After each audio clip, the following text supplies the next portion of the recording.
بسم الله الرحمن الرحيم.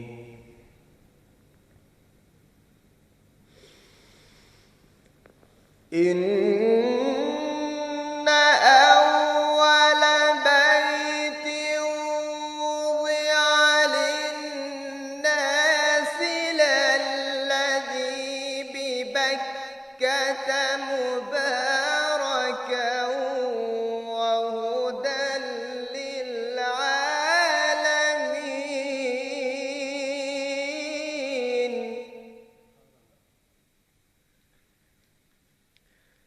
فيه آيات بينات مقام إبراهيم.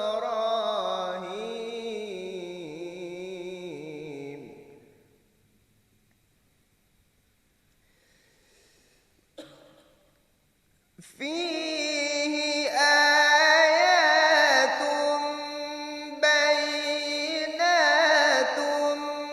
مقام إبراهيم ومن دخله كان آمنا.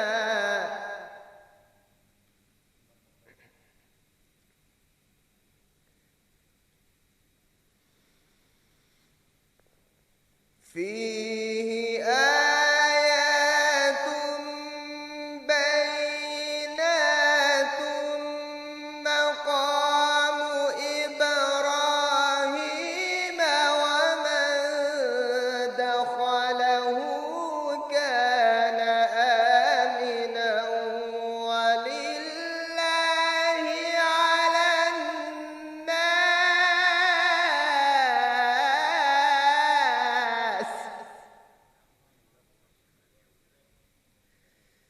ولله على الناس حج البيت من استطاع إليه سبيلا ومن كفر فإن الله غني عن العالمين. ولله على الناس حج البيت من استطاع إليه سبيلا ومن كفر فإن الله غني عن العالمين.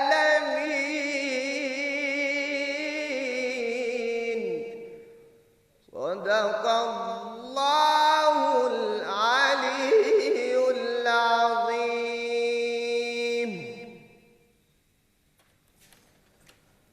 شروع اللہ کے نام سے جو بڑا مہربان اور نہایت رحم کرنے والا ہے۔ اس خالق کائنات نے لوگوں کی عبادت کے واسطے جو گھر سب سے پہلے بنایا وہ تو یقیناً یہی کعبہ ہے جو مکہ میں ہے، بڑی خیر و برکت والا ہے، سارے جہاں کے لوگوں کا رہنما۔ اس میں حرمت کی بہت سی واضح روشن نشانیاں ہیں، من جملہ اس کے مقام ابراہیم ہے جہاں آپ کے قدموں کا پتھر پر نشان ہے، اور جو اس گھر میں داخل ہوا وہ امان پا گیا۔ لوگوں پر واجب ہے کہ محض خدا کے لیے، خدا کی رضا کے لیے خانہ کعبہ کا حج کریں جنہیں وہاں تک پہنچنے کی استطاعت ہے۔ جس نے باوجود قدرت کے حج سے انکار کیا تو یاد رکھیے خدا سارے جہان سے بے پرواہ ہے۔ صدق اللہ العلی العظیم۔ اعوذ باللہ من الشیطان الرجیم، بسم اللہ الرحمن الرحیم۔ وبہ نستعین وہو خیر ناصر ومعین۔ لاکھوں کروڑوں درود و سلام ہو سید الانبیاء رحمت للعالمین خاتم النبیین محمد مصطفیٰ صلی اللہ علیہ وآلہ وسلم پر، ان کی آل پاک پر، اصحاب منتجمین پر۔ ناظرین کرام، پروگرام مرحبا سحری کی براہ راست نشریات میں آپ کا میزبان ڈاکٹر سید مظفر حسین رضوی آپ کی خدمت میں حاضر ہے۔ میری جانب سے آپ تمام محترم ناظرین کی خدمت میں السلام علیکم ورحمۃ اللہ وبرکاتہ۔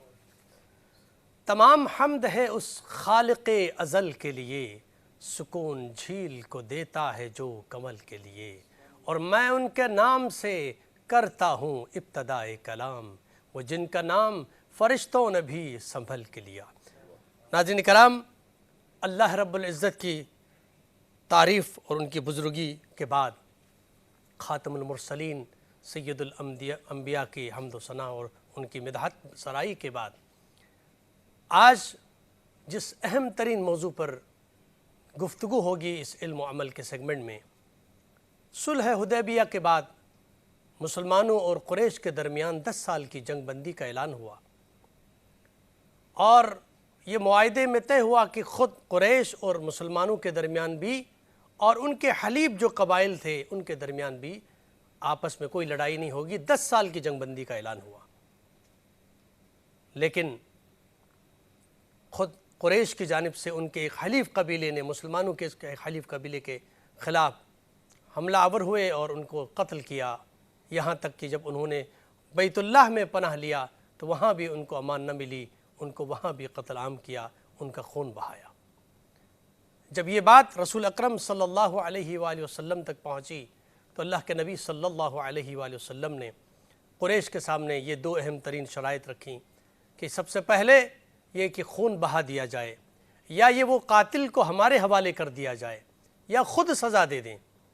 جب یہ دونوں باتیں جب نہیں مانیں گے تو پھر یہ جو جنگ بندی کا معاہدہ ہوا ہے اس سے دستبردار ہونے کا اعلان کیا۔ اللہ کے نبی صلی اللہ علیہ وسلم نے دیکھا کہ وہ ان دونوں باتوں کو ماننے سے انکار کر رہے ہیں، تو آپ صلی اللہ علیہ وآلہ وسلم نے اس معاہدے سے جو جنگ بندی کا 10 سال کا تھا اس سے آپ نے آپ کو دستبردار کیا اور کہا کہ اب یہ معاہدہ ہمارا ختم ہو گیا۔ اور اس کے بعد اللہ کے نبی صلی اللہ علیہ وآلہ وسلم نے جو حکمت عملی تیار کی اس قریش کے اس جنگ کے اس معاہدے کی خلاف ورزی پر، وہ دنیا کے سامنے فتح مکہ کی صورت میں سامنے آیا۔ وہ عظیم فتح ہے۔ اسلام چاہتا یہی ہے کہ وہ قتل عام کر کے، وہ تیر و تبر اور نیزے اور تلواریں چلا کے، لوگوں کا خون بہا کے اسلام پھیلانا نہیں چاہتا، وہ تو دلوں پر حکومت کرنا چاہتا ہے، سروں پر حکومت نہیں کرنا چاہتا۔ تو اسلام کی ہمیشہ چاہت رہی ہے، اور الحمدللہ فتح مکہ ایک ایسی عظیم کامیابی ہے جہاں پر خون نہیں بہایا گیا، جہاں پر تلواریں نہیں چلی، جہاں پر تیر و تبر نہیں چلے، بلکہ اللہ کے نبی صلی اللہ علیہ وآلہ وسلم نے ایسی حکمت عملی سے فتح مکہ کو کامیابی کے ساتھ آپ نے طے کیا اس مرحلے کو، اور قرآن نے بھی اس کو اس انداز میں پیش کیا، وَفَتَحْنَا لَكَ فَتْحًا مُبِينًا۔ ناظرین کرام، اس موضوع پر گفتگو کے لیے علماء کرام ہمارے درمیان موجود ہیں، اور اس سیگمنٹ کے بعد ہمارا دوسرا سیگمنٹ شیخ اسد صاحب کے ساتھ لذت رمضان ہوگا، اور ہمارا تیسرا سیگمنٹ نعتیہ مقابلہ کون بنے گا سچ کی آواز میں۔ آج دیکھتے ہیں کون پہلی پوزیشن حاصل کرتا ہے، خوبصورت آوازوں کے مالک۔ اور یہ ہمارا دوسرا راؤنڈ کہ جس سے پہلے ایک راؤنڈ ہو چکا ہے، جس میں مقابلے کے بعد جو کامیاب ہوئے ہیں وہ آج کے مقابلے میں شریک ہوں گے اور بارگاہ رسالت مآب میں گلہائے عقیدت پیش کریں گے۔ ناظرین کرام، ان تمام چیزوں کو، پروگرام کو آپ تک پہنچانے کے لیے ہر روز ہمارے ساتھ جن کا تعاون رہتا ہے ان کا بھی ذکر کرنا میں یہاں ضروری سمجھتا ہوں۔ ہمارے ساتھ تعاون رہتا ہے ہمیشہ کمانڈر بلڈرز اینڈ ڈیولپرز کا، جن کا سلوگن ہے ایک نیا سویرا ضرور آئے گا۔ 14 اسٹار بلڈرز اینڈ ڈیولپرز کا 14 اسٹار بلڈرز اینڈ ڈیولپرز کی جانب سے نعتیہ مقابلے کا فائنل جیتنے والے ثنا خان کے لیے فرحان علی وارث سٹی میں 80 گز کا رہائشی پلاٹ دیا جائے گا۔ نعتیہ مقابلے کے فائنل میں دوسری پوزیشن حاصل کرنے والے ثنا خان کے لیے پاکستان کرنسی ایکسچینج کی جانب سے 70 سی سی کی موٹر بائک کا انعام دیا جائے گا۔ اور ہمارے ساتھ تعاون رہتا ہے حبیب آئل کا، کاروان امیر حمزہ کا۔ نعتیہ مقابلے میں شریک بچوں کو وسیم بادامی بائی ہمانی کی طرف سے گفٹ ہیمپرز پیش کیے جائیں گے۔ کوئی فوڈ انڈسٹری کی جانب سے گفٹ ہیمپرز ہیں، معروف سویٹس اینڈ نمکو کی جانب سے گفٹ ہیمپرز ہیں، جبکہ کراچی ذائقہ حلیم کی جانب سے مہمانوں اور مقابلے میں شریک ثنا خانوں کے لیے سحری پیش کی جاتی ہے، اور وائٹل ٹی کی جانب سے چائے پیش کی جاتی ہے۔ ناظرین کرام، سلسلے گفتگو کا باقاعدہ آغاز کرنے سے پہلے میں چاہوں گا کہ علماء کرام کا تعارف آپ کے سامنے پیش کروں۔ ہمارے ساتھ تشریف فرما ہے، کسی تعارف کے محتاج نہیں ہیں، بہت ہی خوبصورت انداز میں ذکر محمد و آل محمد فرماتے ہیں، اتحاد بین المسلمین کے داعی ہیں۔ میری مراد حضرت علامہ مفتی اقبال حسین نقشبندی صاحب۔ السلام علیکم ورحمۃ اللہ وبرکاتہ، خوش آمدید کہوں گا۔ ہمارے ساتھ مشہور و معروف نعت خواں جناب شاہ شاکر نصیر صاحب تشریف فرما ہیں۔ السلام علیکم ورحمۃ اللہ وبرکاتہ۔ وعلیکم السلام ورحمۃ اللہ وبرکاتہ۔ اور ہمارے ساتھ تشریف فرما ہیں جنہوں نے بہت ہی خوبصورت انداز میں تلاوت کلام پاک کی سعادت حاصل کی اور ہمارے اور ہم سب کے قلوب کو منور فرمایا، محترم جناب نور صاحب، نور سمیع صاحب، قاری سمیر صاحب۔ میں آپ کو خوش آمدید کہوں گا اپنے پروگرام میں، اور سلسلہ گفتگو کا باقاعدہ آغاز کرنا چاہوں گا۔ مفتی صاحب، آپ کی خدمت میں سوال رکھنا چاہتا ہوں۔ قریش اور بنو بکر کے معاہدے کی خلاف ورزی، جو معاہدہ ہوا تھا 10 سال کا جنگ بندی کا، اور اس خلاف ورزی پر رسول اکرم صلی اللہ علیہ وآلہ وسلم نے ان کو سبق سکھانے کے لیے کیا حکمت عملی طے کی اور کس طرح کی پلاننگ کی، اور ہمارے سامنے فتح مکہ کی صورت میں وہ سامنے آیا۔ الحمدللہ وکفا والصلاة والسلام علی من لا نبی بعدہ، اما بعد، فاعوذ باللہ السمیع العلیم من الشیطان الرجیم، بسم اللہ الرحمن الرحیم۔ انا فتحنا لک فتحا مبینا لیغفر لک اللہ ما تقدم من ذنبک وما تأخر، صدق اللہ العظیم۔ صلاۃ و سلام علیک یا سیدی یا رسول اللہ۔ ڈاکٹر صاحب، سب سے پہلے تو میں آپ کو، آپ کی ٹیم کو، اور اس مرحبا ٹرانسمیشن جو خوبصورت انداز میں پیش کی جا رہی ہے، مبارکباد پیش کرتا ہوں۔ یہ ہمارے سچ ٹی وی کا اعزاز ہے کہ عالم اسلام کے لیے، امت مسلمہ کی رہنمائی کے لیے کئی سالوں سے مرحبا ٹرانسمیشن کا سلسلہ چل رہا ہے۔ خدا کرے کہ ہمیشہ اللہ رب العزت اس کو عروج بخشے۔ آج کا بہت خوبصورت موضوع ہے فتح مکہ۔ نبی رحمت جان عالم صلی اللہ تعالیٰ علیہ وسلم صلح حدیبیہ کے اندر جب یہ معاہدہ ہو رہا تھا تو اس وقت بھی یہ باتیں سامنے آئیں کہ آپ یا رسول اللہ صلی اللہ علیہ وسلم اتنا بے بس نظر آتے ہیں کہ ہر بات قریش کی مانی جا رہی ہے۔ جی، بظاہر تو یہی لگتا ہے کہ سارے فائدے قریش کو ہو رہے ہیں، جی ہاں، لیکن جو نبی غیب دان ہوتا ہے، نبی کے لفظی معنی بھی غیب کی خبریں بتانے والے ہوتے ہیں، کہ بظاہر تو یہی لگتا ہے کہ آپ انہی کی حق میں جو ہے نا اتنے اچھے فیصلے دے رہے ہیں کہ اگر ادھر کا کوئی صحابی وہاں مدینے میں آ جائے یا ادھر کا کوئی بندہ ادھر آ جائے تو آپ اس کو نہیں چھوڑیں گے، اور آپ کا بندہ ہماری طرف آیا تو ہم اس کو واپس کریں گے۔ تو اتنی بے بسی کا عالم تو نہیں ہونا چاہیے، جہاں تک کہ حضرت سیدنا فاروق اعظم رضی اللہ تعالی عنہ بارگاہ مصطفیٰ میں عرض کرتے، یا رسول اللہ کیا ہو گیا ہے؟ حضرت سیدنا ابو بکر صدیق، جملہ صحابہ کرام، انہوں نے بھی یہی ارشاد فرمایا۔ تو نبی کریم علیہ السلام نے وہی حکم دیا جو اللہ رب العزت نے ملائکہ میں بیٹھ کے کہا کہ انی اعلم ما لا تعلمون، جو میں جانتا ہوں تم نہیں جانتے۔ بظاہر تو یہی لگ رہا تھا۔ تو وہ 10 سال کا جو معاہدہ تھا، 10 سال پورے نہیں ہونے تھے، یہ بھی آقا دو جہاں صلی اللہ علیہ وسلم کو خبر تھی، کیونکہ اسلام کی پہلی جنگ جو یہ غزوہ بدر کے نام سے معروف ہے، یہ ایک نظام کو تبدیل کرنے کے لیے وہ جنگ مسلط کی گئی، اور جنگیں ہوتی بھی نظام کے لیے ہیں، کوئی اور نہیں تھی۔ قریش کو تو اس سے پہلے بھی کوئی اعتراض نہیں تھا کہ وہ بیت اللہ میں نماز پڑھیں، عبادت کریں۔ جب بات نظام کی آتی ہے پھر وہاں پہ جنگوں کے آغاز ہوتے ہیں۔ اچھا قبلہ، یہاں پر قطع کلامی معاف، مختصر سا بریک لیتے ہیں، بریک کے بعد آپ کی خدمت میں حاضر ہوتے ہیں، ہمارے ساتھ رہیے گا۔ محترم ناظرین کرام، ایک بار پھر مرحبا سحری کی لائیو ٹرانسمیشن میں آپ کا خیر مقدم۔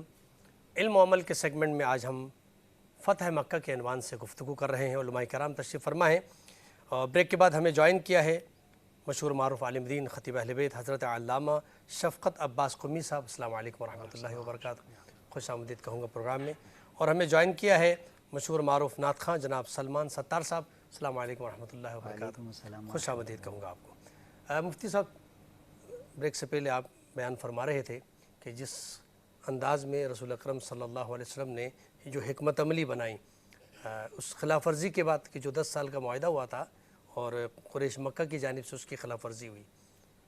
جی، میں یہی عرض کر رہا ہوں کہ نبی رحمت صلی اللہ تعالیٰ علیہ وسلم نے اپنے اصحاب سے فرمایا جی کہ جو کچھ ہم دیکھتے ہیں وہ تم نہیں دیکھتے۔ 10 سال کا معاہدہ بھی ہو رہا تھا اور صلح حدیبیہ کے اندر یہ لکھا بھی جا چکا تھا۔ امیر المومنین حضرت مولا علی کرم اللہ وجہ الکریم اس معاہدے کو قلم بند بھی فرما رہے تھے، لکھ بھی رہے تھے۔ اب یہ جو معاملات جنگوں میں ہوتے ہیں، میں عرض کر رہا تھا، یہ نظام کی تبدیلی کے لیے ہوتے ہیں۔ جی کفار مکہ، قریش مکہ، وہ نہیں چاہتے تھے کہ یہ نظام تبدیل ہو، ظلم کا نظام، کفر کا نظام، جبر کا نظام۔ اب اسلام نے یہ جگہ بنانی تھی نظام کو تبدیل کرنے کے لیے۔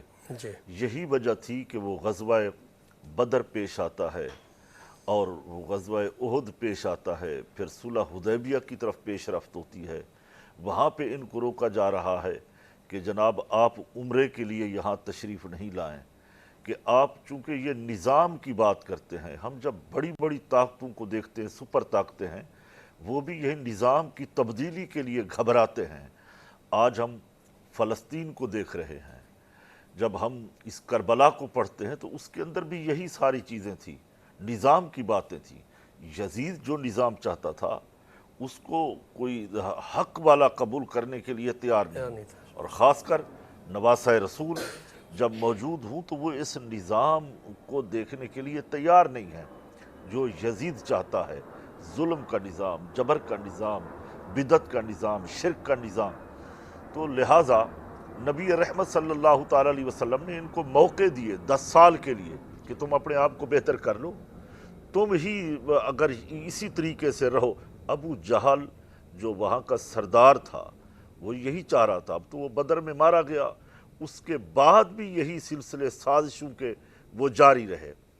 تو وہ وقت آیا جب نبی کریم علیہ السلام نے آغاز فرمایا، اور انتہائی گھٹیا سوچ کے یہ قریش جو انہوں نے یہ پیش رفت بھی کی اور پھر اس معاہدے کو توڑا اور پیچھے ہٹ گئے۔ تو وہ حدیث پاک کے اندر آتا ہے لا دین لمن لا عہد لہ، جس کا کوئی وعدہ نہیں ہے اس کا کوئی دین نہیں ہے۔ اور ویسے بھی ان کے پاس کوئی دین تو تھا نہیں، وہ جھوٹے ہی تھے، بت پرست ہی تھے، اور شرک بدعت گمراہی کے اندر وہ گمراہ تھے۔ تو لہذا یہی کرنا ہونا تھا۔ نبی کریم صلی اللہ تعالیٰ علیہ وسلم کی طرف سے کوئی ایسا معاہدہ نہیں توڑا گیا۔ ہاں، ابتدا ان کی طرف سے ہی، قریش مکہ سے، جب اس قدر ظلم و ستم ہوئے، ان لوگوں کو شہید کیا اور کعبے کے اندر بھی نہیں چھوڑا، پھر نبی کریم علیہ السلام نے لشکر کو حکم دیا اور پھر پیش قدمی ہوئی۔ پھر اللہ رب العزت نے وہ بشارتیں سنا دی، انا فتحنا لک فتحا مبینا، کہ ہم آپ کو فتح مبین کی خوشخبری دیتے ہیں۔ میں علامہ شفقت عباس قومی صاحب کی جانب جاؤں گا، اور میں سوال آپ کی خدمت میں یہ رکھنا چاہتا ہوں کہ اللہ کے نبی صلی اللہ علیہ وسلم نے جو حکمت عملی تیار کی اور وہ فتح مکہ کی صورت میں سامنے آ گئی، جو اسلام کے خلاف ایک پروپیگنڈا ہوتا ہے مغرب کا خاص کر، وہ کہتے ہیں کہ یہ تلوار کے زور پر انہوں نے اسلام کو پھیلایا ہے، اور اللہ کے نبی صلی اللہ علیہ وسلم کی حکمت عملی اس فتح مکہ میں یہ نظر آتی ہے کہ آپ نے اس بہترین انداز میں پلان کیا کہ بغیر تلوار چلائے آپ نے ایک عظیم جو ہے نا وہ کامیابی حاصل کی۔ تو اللہ کے نبی اسلام کا کیا مقصد و ہدف تھا کہ کیا تلوار چلا کے اسلام پھیلانا تھا، یا یہ کہ ہمارے سامنے فتح مکہ کی صورت میں بغیر تلوار چلائے، بغیر خون بہائے ایک کامیابی ملتی ہے، اور اسلام یہی چاہتا ہے؟ اعوذ باللہ من الشیطان الرجیم، بسم اللہ الرحمن الرحیم، الحمد للہ رب العالمین، الصلاة والسلام علی محمد وآلہ الطیبین الطاہرین، رب یسر ولا تعسر وتمم بالخیر انک علی کل شیء قدیر۔ میں اللہ پاک کا شکر گزار ہوں کہ جس رب العزت کی طرف سے توفیق ہوئی کہ اس آپ کی سحری کے پروگرام میں آپ کو اور آپ کی پوری ٹیم کو رمضان کریم اور رمضان مبارک ہو۔ دیکھیے رضوی صاحب، اصل میں ہمارا جو سسٹم ہے اسلام کا، اسے سب سے پہلے سمجھنے کی ضرورت ہے۔ ہم اگر پوری کتاب الہی اور فرقان حمید قرآن مجید کی اسٹڈی کرتے ہیں، الف لام میم سے والناس تک، تو یہ جو ایک افواہ ہے یا پروپیگنڈا ہے یا شبہ ہے جو لوگوں کے ذہن میں ڈالا جاتا ہے، یا اس کو اگر سلیس زبان میں کہیں ایک فتنہ ہے جو لوگوں کے ذہن میں ڈالا جاتا ہے کہ اسلام قتل اور غارت کا دین ہے اور اس میں قتال ہی قتال ہیں، جنگیں ہی جنگیں، جبکہ ایسا نہیں ہے، کیونکہ اصل جو اسلام میں ہے اولویت اور جو پرائرٹی ہے وہ کس چیز کو ہے؟ صلح کو ہے۔ آپ دیکھیں دو بہترین ہمارے پاس دلیل موجود ہیں، ایک صلح حدیبیہ، جیسے کہ مولانا صاحب نے بھی اشارہ کیا کہ حضرت عمر فاروق یا دوسرے افراد نے پیغمبر اکرم پہ اعتراض کیا تھا صلح حدیبیہ کے سلسلے میں۔ ظاہر سی بات ہے ہماری سمجھ محدود ہے، پیغمبر ایک نظام لائے ہیں، ایک سسٹم لائے ہیں، تو وہ ایک جب سسٹم لائے ہیں تو ایک سسٹم سے ہمیں واقف ہونے کے لیے مختلف لوگ سوال پوچھتے تھے، مختلف لوگ اعتراض کرتے تھے، کیونکہ ہم نوری نہیں ہیں، وہ نوری تھے، اور وہ اوپر سے جو دستور لائے تھے پروردگار سے، جیسے مولانا صاحب نے نظام کی بات کی نا، سسٹم کی، تو اس وقت بظاہر ان لوگوں کو ہی سمجھ میں یہ بات نہیں آ رہی تھی کہ صلح کیسے۔ بہترین مثال جو ہمارے پاس موجود ہے کہ قتل و غارت کو روکا گیا ہے دین مبین اسلام میں۔ اسلام میں دا فاؤنڈر آف اسلام نبی مکرم ہے، نبی مکرم سے بڑھ کے تو کوئی ہستی نہیں ہے صلی اللہ علیہ وآلہ وسلم۔ جب وہ ہی ایسا نظام اور سسٹم پیش کر رہے ہیں ہمارے لیے صلح کا، پھر آئیے آپ دیکھیں صلح امام حسن مجتبیٰ علیہ السلام چند دن پہلے مولا کی ولادت کے ایام تھے، تو یہ میں خود ہسٹری کی بکس میں پڑھ رہا تھا کہ بہت بڑا ہجوم اور لشکر تیار کیا تھا امام حسن نے، لیکن امیر شام نے جب مشورہ کیا عمرو عاص سے، تو عمرو عاص کو کہا میں نہیں چاہتا ہوں کہ خون ریزی ہو، اور میں نہیں چاہتا ہوں قتل و غارت ہو، میں نہیں چاہتا ہوں لوگ یتیم بنے، اس لیے کیا مشورہ ہے؟ تو عمرو عاص نے ان سے کہا کہ میں ایک مشورہ تمہیں دیتا ہوں، وہ مشاور تھے ان کے، وہ مشورہ یہ ہے کہ کیونکہ حسن ابن علی کے گھر میں قرآن اترا ہے، گویا ان کے بابا مولا علی علی مع القرآن والقرآن مع علی کے مصداق ہیں، وہ قرآن میں کیونکہ صلح کو اہمیت دی گئی ہے، اگر ان کو صلح کی پیشکش کی جائے دی جائے تو بالکل ریفیوز نہیں کریں گے۔ اگر تم ڈر رہے ہو تو حسن ابن علی کو بھی یہ بات پسند نہیں ہوگی کہ خون ریزی ہو۔ اسی لیے دیکھیں یہ جو روایت ہے کہ لو کان العقل رجلا لکان الحسن، اگر عقل، نبی اسلام سے یہ حدیث ہے کہ اگر عقل مجسم صورت میں ہوتا تو وہ حسن ابن علی کی صورت میں ہوتا۔ یعنی کیا؟ یعنی ممکن ہے ہم اپنے آپ کو عاقل سمجھیں، ایسے زمانے میں لوگ تھے کہ یا مذل المومنین بھی مولا کو کہتے تھے، لیکن مولا نے صلح کیا۔ تو میں مختصر کروں بیان کو، آؤں آپ کی جواب کی طرف۔ صلح کو اہمیت ہے اسلام میں، یہ دو مثالیں میں نے اس لیے دی، اس وقت بھی مولا حسن پہ اعتراض ہو رہا تھا، جی بالکل، صلح حدیبیہ پر بھی اعتراض ہو رہا تھا، یہاں تک کہ آپ جا کے سیرت اور تاریخ کی کتب پڑھیں، مولا کائنات جب صلح نامہ لکھ رہے تھے تو انہوں نے کہا کہ کیسے ہو سکتا ہے کہ محمد رسول اللہ نہ لکھوں میں، جی یہ تعبیر جو ہے، کہا کہ نہیں، جیسے میں دستور دے رہا ہوں ویسا ہی لکھنا پڑے گا۔ تو ہمارے ہاں ایک محاورہ ہے، اہل علم سمجھتے ہیں اس کو کہ الامر فوق الادب، جی، حکم جو ہے وہ ادب سے اوپر ہے، کیا بات، یہ تمہارا ادب ہے لیکن میں حکم دے رہا ہوں، تمہیں لکھنا پڑے گا۔ تو صلح کو اہمیت ہے، فوقیت ہے۔ دیکھیں جو مولانا صاحب نے کہا واقعاً بہترین چیز ہے کہ وہی بات جو فرشتوں نے کی تھی کہ آدم کے سلسلے میں انی اعلم ما لا تعلمون، کیونکہ پیغمبر اکرم علم الہی کے مظہر ہیں، ان کو پتا تھا کہ صلح کے ذریعے ہی ہم فتح مکہ کر پائیں گے، جی کہ انا فتحنا لک فتحا مبینا اذا جاء نصر اللہ والفتح ورأیت الناس یدخلون فی دین اللہ افواجا۔ یہ فوج بن کے اللہ کے دین کو کب قبول کریں گے؟ صلح اس کی تمہید ہوگا، نہ جنگ۔ اور فتح مکہ کا لشکر بھی جنگ کی نیت سے نہیں تھا۔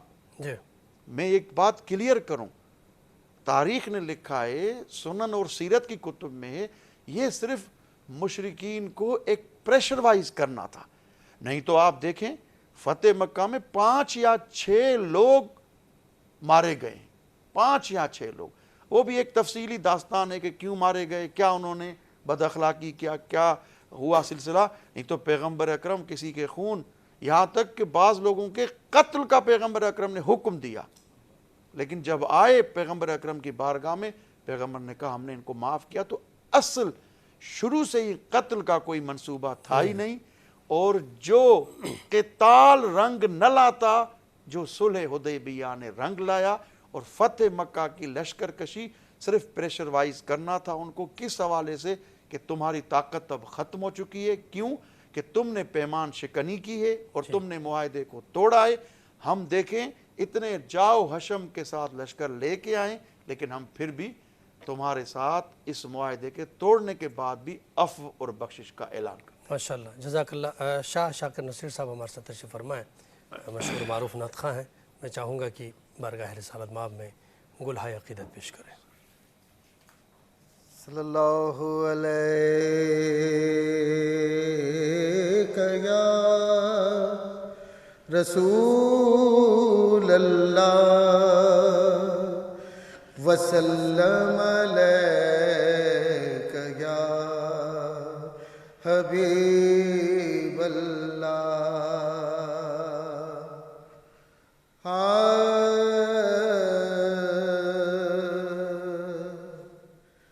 میری دعاؤں کو وہ درجہ قبول ملے،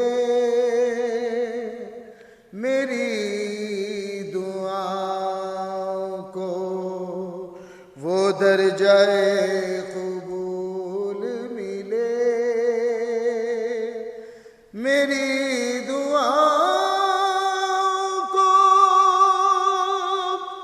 وہ درجہ قبول ملے،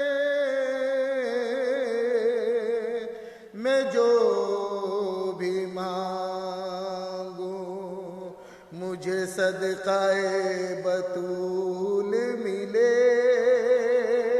میں جو بھی مانگوں مجھے صدقہ بطول ملے، میری دعاؤں کو نہ سر جھکایا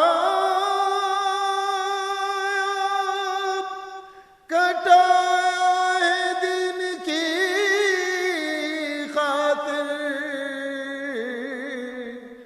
نہ سر جھکایا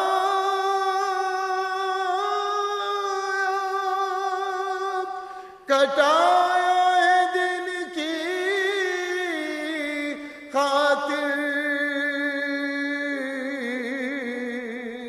میرے حسین کو نانا کے سب اصول ملے، میرے حسین کو نانا کے سب اصول ملے،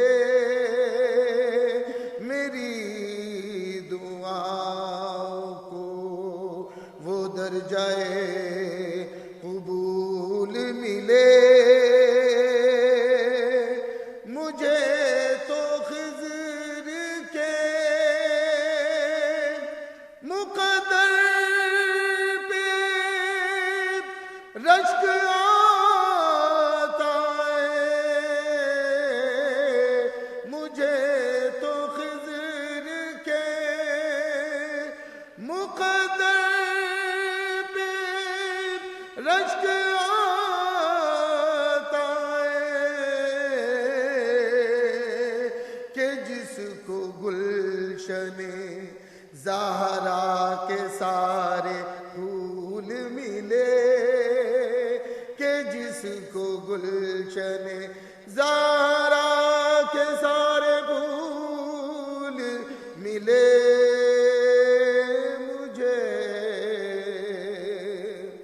بڑی خوبصورت بات، تمام عمر کے سجدے تمام ہو جائیں، تمام عمر کے سجدے تمام ہو جائیں، تمام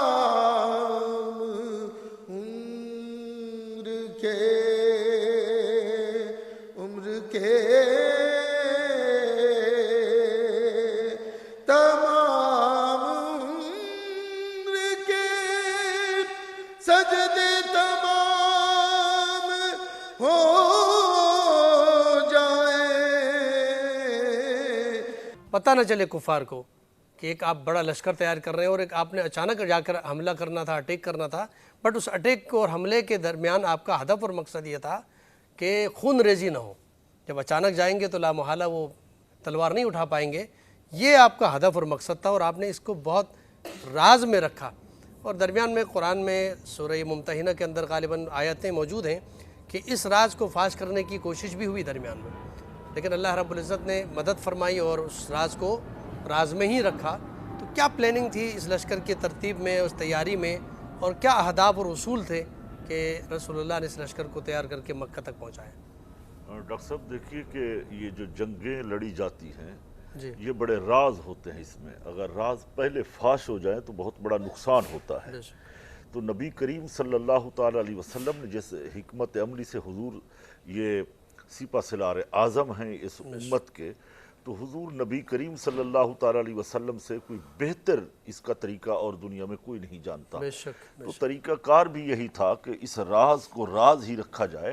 جیسے آپ پہلے بھی آپ ایک سوال فرما رہے تھے کہ یورپ اور مغربی دنیا جی یہ پروپاگنڈا کرتے ہیں کہ جناب یہ اسلام جو ہے جبر کا دین ہے، قتل و غارت کا ہے، ان کے قرآن میں ہے کتب علیکم القصاص فی القتل الحر بالحر والعبد بالعبد، یہ قصاص چاہتا ہے، یہ دیت چاہتا ہے، تو لہذا اسلام جو ہے تلوار سے پھیلا ہے۔ اسلام تلوار سے نہیں پھیلا، اسلام محبتوں سے پھیلا ہے، اپنے کردار سے، اپنے اخلاق سے۔ نبی کریم صلی اللہ تعالیٰ علیہ وسلم جب فرما رہے تھے قولوا لا الہ الا اللہ، وہاں سے لے کر حضرت خواجہ غریب نواز معین الدین چشتی، ہمارے اسلاف، ہمارے اولیاء اللہ، انہوں نے جو آگے جا کے اسلام پیش کیا وہ جبر سے، تلوار سے یا گولی سے نہیں، بلکہ محبت سے دیا، اپنے کردار سے پیش کیا، صداقت سے دیا۔ لوگوں نے جب اس اسوہ حسنہ کو دیکھا اور ان غلامان مصطفیٰ کو دیکھا، نبی کریم صلی اللہ علیہ وسلم کے باادب غلاموں کو دیکھا، تو وہ فیصلہ کرنے پہ مجبور ہو گئے۔ جب محمد رسول اللہ صلی اللہ علیہ وسلم کے غلاموں کی یہ شان ہے تو پھر امام الانبیاء کا مقام کتنا بلند ہوگا۔ وہاں بھی کفار صادق الامین تو رسول کو پہلے ہی کہتے تھے، کوئی جبر کی بات تو نہیں تھی کہ یہ وہ رسول ہے جو سچ بولتا ہے، جو سچی یہ باتیں کرتا ہے، جو وحی خدا کے ذریعے کلام ہوتا ہے۔ وَمَا يَنْطِقُ عَنِ الْهَوَىٰ إِنْ هُوَ إِلَّا وَحْيٌ يُوحَىٰ، یہ اپنی مرضی سے میرا پیغمبر کلام ہی نہیں کرتا، یہ خواہشات نفس کے اوپر بات ہی نہیں کرتا، بلکہ وحی ہوتی ہے تو پھر یہ پیغمبر بولتا ہے۔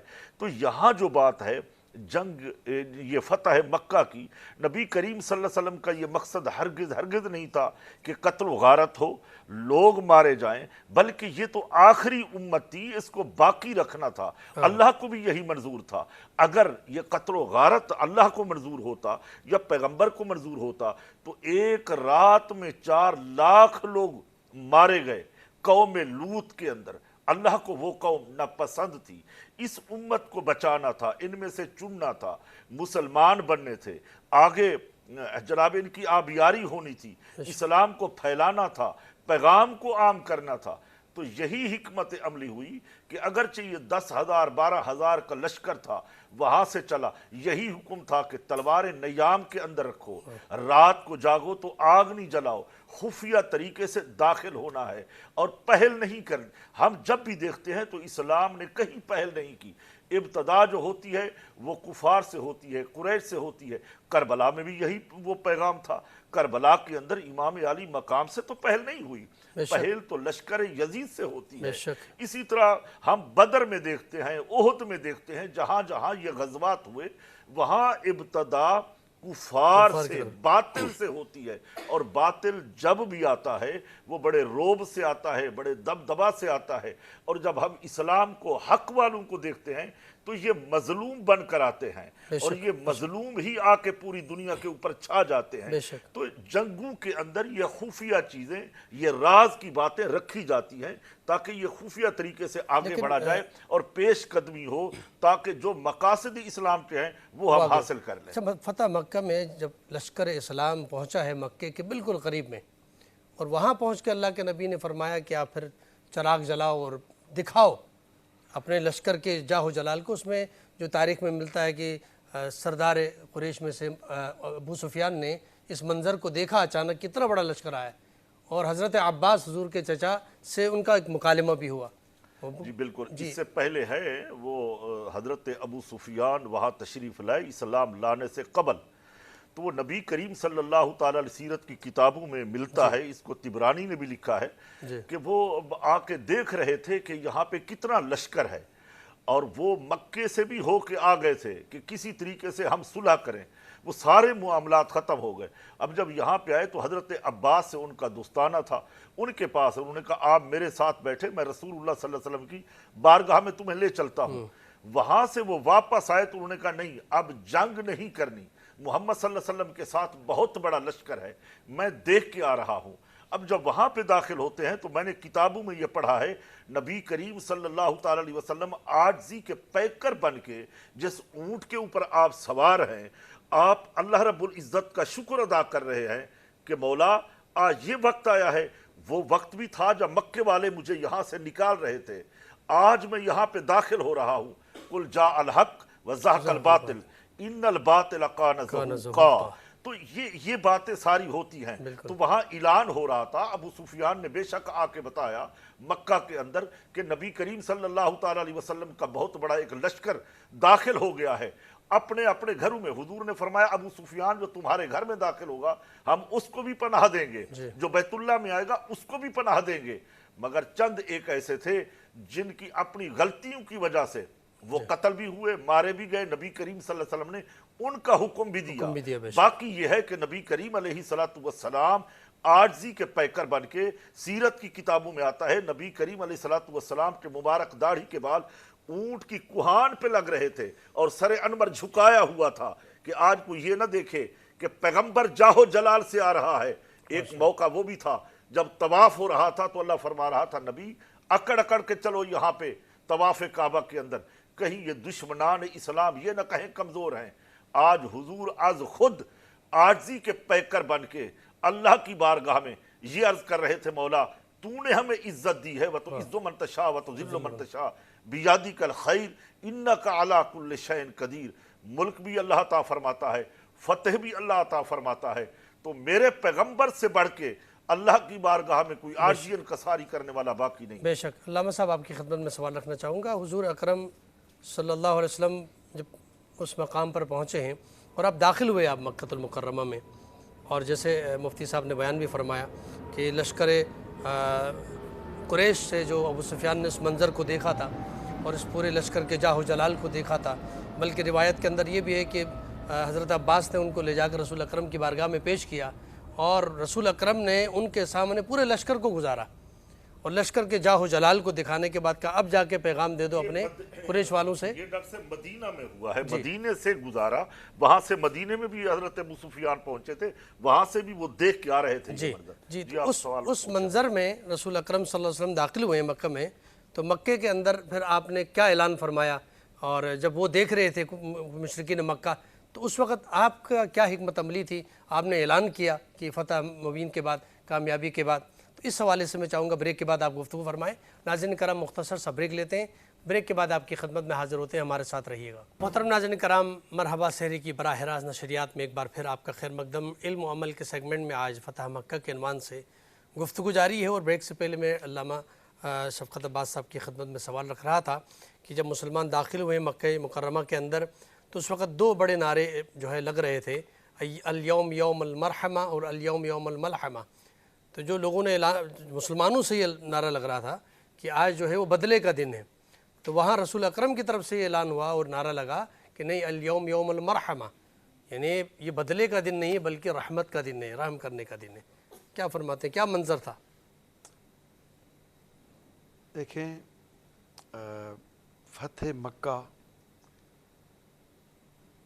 رحمت کا ظہور ہے، کیونکہ پروردگار رحمت للعالمین ہے۔ ہمارا عقیدہ ہے کہ صفات الہی کے مظہر کو مصطفیٰ کہتے ہیں۔ بے شک۔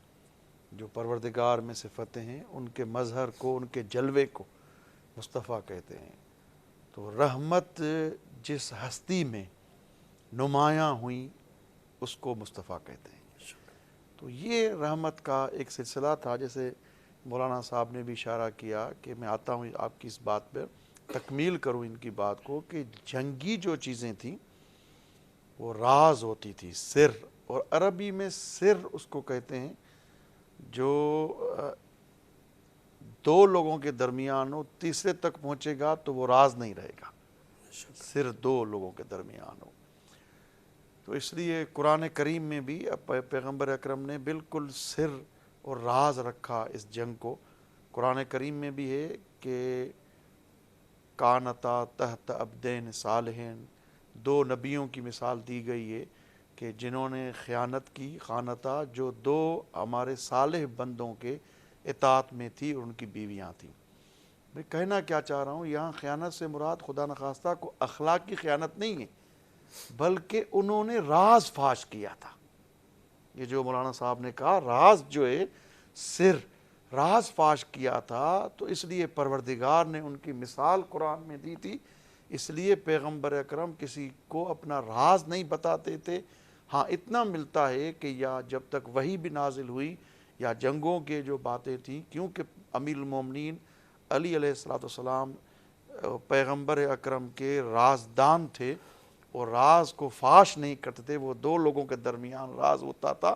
یہاں تک مولا فرماتے ہیں جب وحی نازل ہوئی تو جناب مصطفیٰ صلی اللہ علیہ وآلہ وسلم نے فرمایا یا علی انک تسمع ما اسمع انک ترا ما ارا، اے مصطفیٰ جو میں سن رہا ہوں وہ تم سن رہے ہو، جو میں دیکھ رہا ہوں وہ تم دیکھ رہے ہو۔ فرق اتنا ہے کہ تو نبی نہیں، تم نبی نہیں ہو۔ اسی لیے جو جاء الحق و زہق الباطل ان الباطل کان زہوقا، یا اذا جاء نصر اللہ والفتح ورأیت الناس یدخلون فی دین اللہ افواجا، یا انا فتحنا لک فتحا مبینا، یا جو ہے وہ لیظہرہ علی الدین کلہ ولو کرہ المشرکون یا ولو کرہ الکافرون۔ اس طرح کی جو آیتیں آئی ہیں، یہ آیات جو ہے وہ کل کا کل دین جو ہے ظاہر ہو جائے گا۔ تو گویا خاتم الانبیاء کے دور میں فتح مکہ میں یہ کل کا کل دین ظاہر ہوا، اور خاتم الاوصیاء کے دور میں سرکار حجت جب آئیں گے امام عصر، تو جب عدالت پوری دنیا میں پھیل جائے گی تو یہ دین مصطفیٰ کو پوری دنیا میں پھیلائیں گے، اس وقت یہ آیت محقق ہوگی۔ یہی وجہ ہے جب امام آئے تھے اس دنیا میں تو امام نے انگلی شہادت سے کہا جاء الحق و زہق الباطل ان الباطل کان زہوقا۔ کیوں کہ فتح مکے کے کفار کو میرے دادا نے اور میرے نانا نے ناکام کیا تھا اور ان کو شکست دی تھی۔ آج پوری دنیا کے ظلم کو میں شکست دے کے عدل الہی کو پھیلاؤں گا۔ سبحان اللہ۔ تو یہ جو ندا آئی، یہ جو ندا آئی، حضرت نے اچھے کلمات فرمائے، یہ جو ندا آئی یوم المرحمہ، تو یہاں جو ندا آئی تھی، جن کو پرچم دیا گیا تھا، علم دیا گیا تھا، وہ مدینے کے انصار میں سے، تو ان کو جب پرچم دیا گیا انہوں نے کہا آج انتقام کا دن ہے۔ مولا کائنات کو اللہ کے نبی نے فرمایا، شیر خدا کو، اے علی ان سے پرچم لے لو اور یہ نعرہ لگاؤ، یہ آج کا دن ہے وہ یوم المرحمہ ہے، رحمت کا دن ہے۔ اور رحمت اتنی عام تھی کہ میں نے ایک تاریخ کی کتاب میں پڑھا کہ عباس جناب رسول اللہ کے چچا کو ابو سفیان نے کہا عباس دیکھ رہے ہو اپنے بھتیجے کا روب، دیکھ رہے ہو اپنے بھتیجے کا جو ہے وہ جو رعب، اور یہ یہاں پہ آ کے ایک کنٹرول ہے اور ایک ولولہ ہے یہاں پہ آ کے، دیکھو ان کی سلطنت اور بادشاہی دیکھو. جناب عباس نے کہا یہ بادشاہی نہیں ہے, یہ رسالت کا دبدبہ ہے. کیا بات ہے. یہ بادشاہی کا دبدبہ نہیں ہے بلکہ رسالت کا دبدبہ ہے.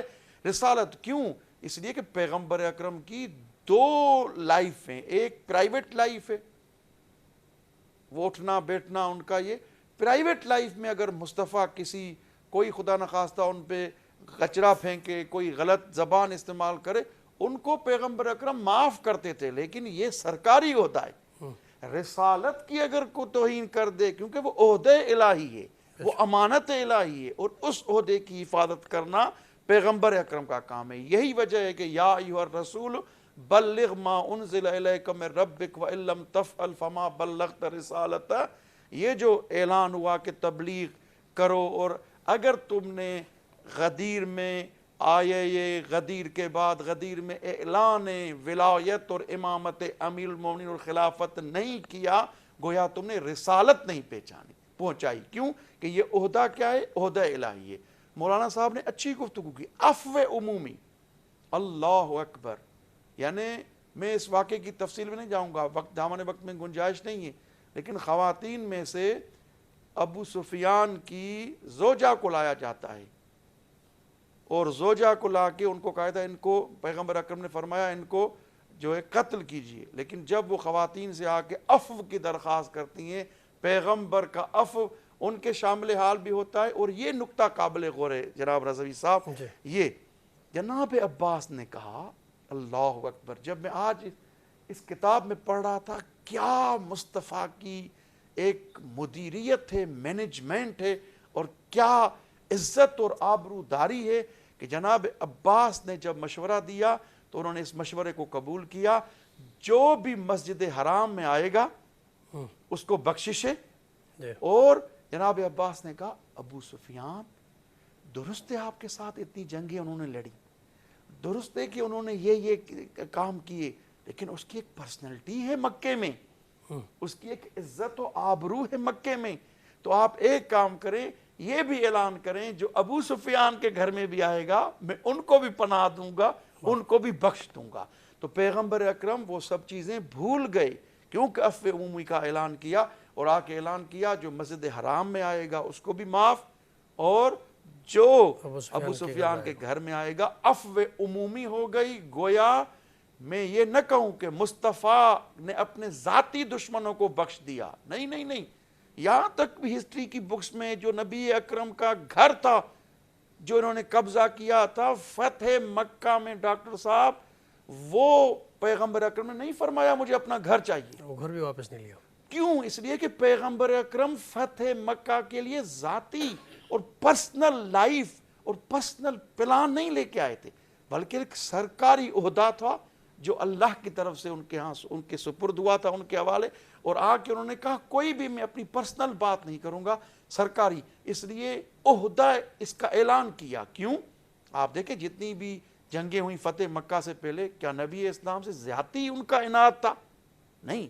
رسالت اور اسلام پہ وہ آ کے جنگجو بن کے آئے نا, غزوہ بدر یا دوسرے غزوہ جو جنگیں. اس لیے پیغمبر اکرم کو حکم ہوا کہ ان کو معاف کر دو, اور یہ جو ایک میں نے ہمارے کیونکہ تم معاف کر رہے ہو, ہم نے تمہارے بھی خطائیں تمہاری بھی معاف کر دی ہے. وہ یہ ایک تعبیر ہے, گویا یہ تعبیر ہے, کیونکہ ہمارے عقیدے کے مطابق نبی معصوم ہوتا ہے.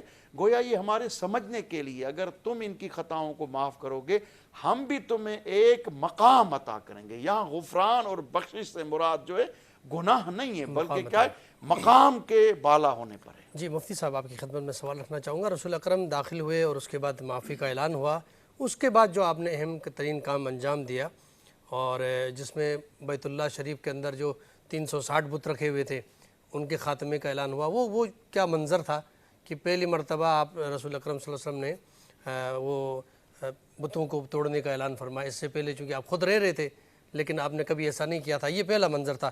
اچھا میں چاہوں گا کہ یہ بریک کے بعد ہم اس پہ بات کریں گے. ناظرین کرام یہاں پر مختصر سا بریک لیتے ہیں, بریک کے بعد آپ کی خدمت میں حاضر ہوتے ہیں, ہمارے ساتھ رہیے گا. ناظرین کرام مرحبا سحری کی لائیو ٹرانسمیشن میں آپ کا خیر مقدم ہے, اور علم و عمل کے سیگمنٹ میں اس وقت فتح مکہ کے حوالے سے گفتگو جاری ہے. علماء کرام اس پر بڑی خوبصورتی سے جو نا بیان فرما رہے ہیں، میں چاہوں گا مفتی صاحب کی خدمت میں مکۃ المکرمہ میں آپ نے جو دوسرا اہم ترین کام انجام دیا، وہ جو آپ نے پوری زندگی گزاری ہے مکے میں، آپ طواف کعبہ بھی کرتے تھے، وہاں عبادت بھی کرتے تھے، لیکن کبھی جو بت رکھے ہوئے تھے وہ بت ایسے ہی رکھے ہوئے تھے، کبھی آپ نے ان کو توڑنے کا حکم نہیں دیا تھا، لیکن آج یہ پہلی مرتبہ آپ نے مکۃ المکرمہ میں خانہ کعبہ کو تمام بتوں سے صاف کیا، وہ کیا منظر تھا؟ بسم اللہ الرحمن الرحیم۔ ڈاکٹر صاحب دیکھیے کہ پہلی بات تو یہ ہے، نبی کریم علیہ السلام نے آج یہ اعلان فرمایا جو سورہ یوسف میں حضرت یوسف علیہ السلام نے کہا تھا، لا تثریب علیکم اليوم، واہ واہ واہ، آج انتقام کا دن نہیں ہے، آج معاف کرنے کا کیا دن بات ہے۔ وہ کفار تھے جو لرز رہے تھے کہ آج محمد صلی اللہ علیہ وسلم مکے میں داخل ہو گئے ہیں، آج تو ہم سارے بدلے چکائیں گے۔ سارے بدلے چکائیں گے۔ وہ جو راز تھا نا وہ اب مکے میں آ کے ہی ظاہر ہو رہا ہے۔ نبی کریم علیہ السلام نے فرمایا نہیں، یہ انتقام کا دن نہیں ہے، یہ تو معافی کا دن ہے۔ کیا بات، جس نے جو جتنا ستایا، جو کچھ بھی کیا، ہم اسے معاف کرتے ہیں۔ پھر جو وہ آپ کا اہم سوال ہے کہ بت پہلے بھی تھے مگر توڑنے کا حکم آج تھا۔ آج ہوا، ہر کام اپنے وقت پر ہوتا ہے، کیا بات، وہ وقت نہیں تھا کرنے کا ٹھیک ہے، کہ ان کو توڑا جائے، نکالا جائے۔ ایک وقت تھا کہ بت رکھے تھے، سب پوجا پاٹ کر رہے تھے، ابراہیم علیہ السلام کو حکم دیا، جب ساری قوم چلی گئی تو اب کہا ان کو توڑ دو، تو سیدنا ابراہیم خلیل اللہ وہاں بتوں کو توڑتے ہیں۔ آج یہاں پر بت اور فتح مکہ کا دن ہے، مشرکین نے رکھے تھے، وہ بھی بیت اللہ میں خانہ کعبہ کے اندر۔ تو نبی کریم علیہ السلام نے حضرت علی کرم اللہ وجہ الکریم کو حکم دیا سبحان کہ اللہ، آپ میرے کندھوں پر سوار ہو کر کے یہ بتوں کو توڑیں۔ واہ واہ واہ، تو حضرت علی کرم اللہ وجہ الکریم ان بتوں کو توڑ رہے ہیں، اور قرآن کی آیت زبان پر جاری ہے، قل جاء الحق وزہق الباطل واہ واہ واہ، ان الباطل کان زہوقا، کہ آج حق آ گیا ہے، واہ واہ، آج باطل مٹ گیا ہے، ہاں، اور باطل کو مٹنا ہی تھا۔ واہ تو قرآن کی آیت گویا آج نازل ہوئی ہے، تو بتوں کو آج ہی توڑنا تھا، کیا بات، اسی کا نام ہم نے فتح مکہ رکھنا تھا۔ واہ، اور پھر نبی کریم علیہ السلام کی دریائے رحمت کے جو وہاں دریا جوش میں تھے، بہہ رہے تھے، تو آج معافی کا دن تھا۔ اگرچہ حضرت ابو سفیان کی بیگم بیوی ہندہ آئیں بارگاہ مصطفیٰ صلی اللہ علیہ وسلم میں، اپنا منہ چھپا کے آئیں، وہ ظلم، وہ بربریت جو پہلے ہو چکی تھی، اللہ، حضرت سیدنا امیر حمزہ کے ساتھ جو سلوک ہوا، دیکھنا یہ تھا کہ شاید وہ انتقام لیں گے۔ ہاں، تو دریائے رحمت جوش میں تھا، انہوں نے کہا تم نے جو کام کیا ہے وہ تمہارا دین تھا، ہائے ہائے، لکم دینکم ولی دین، کیا بات ہے، میرا دین دیکھو، مجھے خدا نے سراپا رحمت بنا کر بھیجا ہے۔ سبحان اللہ، تو آج رحمت للعالمین کا دریائے رحمت جوش میں بہ رہا ہے، تو ہم آج معاف کس طرح کرتے ہیں؟ تو یہی سبق ملتا ہے کہ وہاں بتوں کو بھی نکالا گیا، پاک کیا گیا۔ اب جب بتوں کو توڑ کے رکھا، پھر اللہ کے رسول حکم دیتے ہیں کہ بیت اللہ پاک ہو گیا ہے، حضور داخل ہوتے ہیں بیت اللہ شریف کے اندر۔ حضرت بلال کو حکم ہوتا ہے کہ اب اذان پڑھو، اذان پڑھی گئی، حضرت بلال کعبے کی چھت پر آ جاتے ہیں۔ میں نے روایتوں میں پڑھا ہے، سیرت کی کتابوں میں دیکھا ہے، اس کو علماء کرام نے یوں لکھا کہ حضرت بلال دائیں بائیں دیکھنے لگے کہ ہم جب اذان پڑھتے ہیں، نماز پڑھتے ہیں، سمت تو بیت اللہ شریف ہوتا ہے، تو آج میں منہ کدھر کروں؟ قد نرا تقلب وجہک فی السماء فلنولینک قبلۃ ترضاھا۔ علامہ علوسی روح المعانی کے اندر لکھتے ہیں، اللہ فرماتا ہے حبیب ہر چیز کا قبلہ ہوتا ہے، فرشتوں کا قبلہ کروبیاں کا قبلہ بیت المعمور ہے، انبیاء کا قبلہ بیت المقدس ہے، اور تیرا قبلہ یہ بیت اللہ تو چاہتا ہے میں بنا رہا ہوں۔ حبیب تو میرا قبلہ کیا ہے؟ فرمایا مجھے قسم ہے اپنی عزت کی، مصطفیٰ کریم جو آپ کا چہرہ ہے وہ تیرے خدا کا قبلہ ہے، جو چہرہ مصطفیٰ ہے وہ ذات خدا کا قبلہ ہے۔ یہ علامہ روح المعانی کے اندر علوسی، سید محمود علوسی البغدادی، وہ لکھتے ہیں تفسیر کے اندر کہ حضرت بلال دائیں بائیں دیکھنے لگے کہ میں کس طرف منہ کروں۔ نبی کریم علیہ السلام نے فرمایا کہ بلال کدھر منہ کریں گے؟ تو عشق کی وادیوں سے گزرتے ہوئے وہ راہی عشق و محبت نبی کریم صلی اللہ علیہ وسلم کے چہرے کو دیکھ لیتے ہیں۔ آج کہتے ہیں کہ حضور کا خیال نماز میں آ جائے تو نماز فاسد ہوتی ہے، جی، نہیں نماز بنتی تب ہے کیا جب بات، چہرہ مصطفیٰ کو واہ دیکھا واہ جائے۔ واہ واہ واہ، تو اذان بنتی ہی تب واہ ہے واہ واہ واہ، جب چہرہ مصطفیٰ کو دیکھ کے پڑھا جائے۔ سبحان اللہ، تلاوت ہوتی بھی وہی ہے جب چہرہ مصطفیٰ کریم صلی اللہ علیہ وسلم کا ادب کیا جائے۔ ان کے خیال سے نماز باطل نہیں ان ہوتی، کے لحاظ سے، کیا بات، خیال سے، تصورات سے نماز فاسد نہیں ہوتی، نماز قبول معراج ملتی ہے، معراج ہوتی ہے۔ کیا بات ہے عثمان قبلہ۔ بس وہ جو منظر آغا ہم نے بیان کیا مفتی صاحب نے کہ مولا کائنات جہاں پہ حضرت ابراہیم علیہ السلام بت شکن تھے، آج دوسرے بت شکن امیر المومنین علی ابن ابی طالب کو جو لقب ملا بت شکنی کا، کہ وہ منظر کہ آپ کاندھوں پہ، کس کے کاندھوں پہ ہیں؟ رسول اکرم کے کاندھوں پہ کیسی معراج کا منظر ہوگا وہ؟ اس میں کیونکہ ڈاکٹر صاحب ماشاءاللہ مولانا صاحب نے بڑے اچھے انداز سے اور ایک دم جوش ولا اور ان کے ہاں ماشاءاللہ، جوش نبوت اور ان کے ہاں جو عقیدت ہے بے شک، حضرت محمد مصطفیٰ صلی اللہ علیہ وسلم ان کی آل سے واقعاً محسوس ہو رہا تھا یہ جو باتیں کر رہے ہیں دل سے کر رہے ہیں۔ بے شک، تو انہوں نے جو ذکر کیا واقعاً بھی ایسے ہی ہے کہ یہ جو بت توڑے گئے یا جو حضرت ابراہیم کا آپ نے ذکر کیا، دیکھیں کیونکہ دامن وقت میں گنجائش نہیں ہے، میں مختصر وقت میں بات ختم کروں گا۔ جی، حضرت ابراہیم نے سورہ بقرہ کی آیت ہے کیا کہا؟ یا رب کیف تحیی الموتیٰ، اے میرے پروردگار تم جو مر جائیں ان کو دوبارہ زندہ کیسے کرو گے؟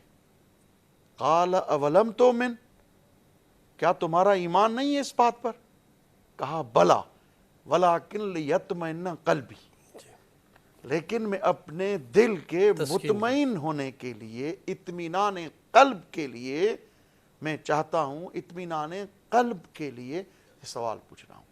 تو انہوں نے کہا کہ یہ 4 پرندے، یہ وہ تفصیلی 4 پرندے اکٹھے کرو، ان کو کیما کرو، چھوٹی چھوٹی بوٹیاں بناؤ، پہاڑ پہ رکھو، بلاؤ، ہر ایک پرندہ تمہارے سامنے آ جائے گا، وہ مکس کرو سارے، وہ تفصیلی داستان ہے۔ لیکن یہ حضرت ابراہیم ہے، لیکن حضرت ابراہیم بت توڑ کے وہ جو ہتھوڑا تھا، جو چیز تھی، بڑے بت کے گردن پہ ڈال کے چلے گئے، لیکن مولا کائنات، کیوں کہ حضرت ابراہیم ایمان کی منزل پر تھے، اور مولا کائنات لو کشف الغطاء مزددت یقینا، اگر علی کے آنکھوں کے آگے سے کائنات کے پردوں کو ہٹایا جائے، علی کے یقین میں کوئی فرق نہیں آئے گا۔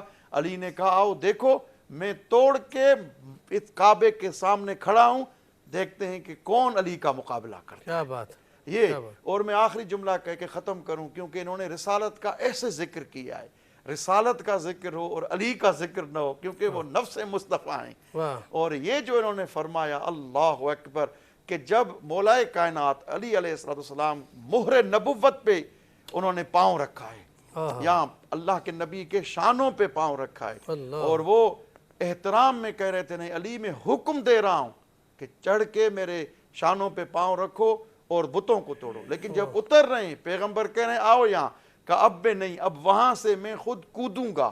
یہ دیکھیں آپ کتابوں میں لکھا ہوا ہے، جیسے ارادہ کیا تو کودے، اور اس کے بعد کہا علی تمہیں کوئی چوٹ نہیں لگی؟ کہا نہیں، میں تو اتر آیا۔ کہا تمہیں پتہ ہے حضرت میکائیل اور حضرت جبرائیل تمہارے ساتھ تھے، انہوں نے تمہیں سہارا دیا تاکہ تم گر نہ پاؤ۔ اور یہی جناب علی علیہ السلام سے، نفس مرتضیٰ سے جناب مصطفیٰ نے صلی اللہ علیہ وآلہ وسلم نے پوچھا علی کیا محسوس کر رہے ہو؟ کہا اگر میں ہاتھ لگانا چاہوں تو میں آسمانوں کے قریب پہنچ گیا۔ تو یہ علی ابن ابی طالب کی فتح کا اعلان ہو گیا اور بت ٹوٹ گئے۔ گویا یہ مولانا صاحب نے اچھی تعبیر، رسمی اعلان ہو گیا، آفیشلی اعلان ہو گیا کہ بت ٹوٹ گئے، اب رحمتی رحمت برسے گی، اب اسلام کا پرچم بالا ہوگا، اسی کا بول بالا ہوگا۔ یقیناً میں نہایت ممنون و مشکور ہوں آپ کا قبلہ نقشبندی صاحب، آپ کا عباس قمی صاحب، آپ کا اور محترم شاہ شاکر نصیر صاحب، آپ کا سلمان ستار صاحب، آپ کا شکریہ۔ اور یہ جو سیگمنٹ علم و عمل کا سیگمنٹ یہاں پر اختتام پذیر ہوتا ہے، انشاءاللہ بریک کے بعد شیخ اسد صاحب لذت رمضان میں آپ کو جوائن کریں گے۔ میں گزارش کروں گا محترم جناب سلمان ستار صاحب سے کہ بارگاہ رسالت مآب میں گلہائے عقیدت پیش کریں، کیونکہ ابھی مولا کائنات کا ذکر ہو رہا تھا۔ کیا کہیں گھوڑے پہ ہے حسین نظارہ علی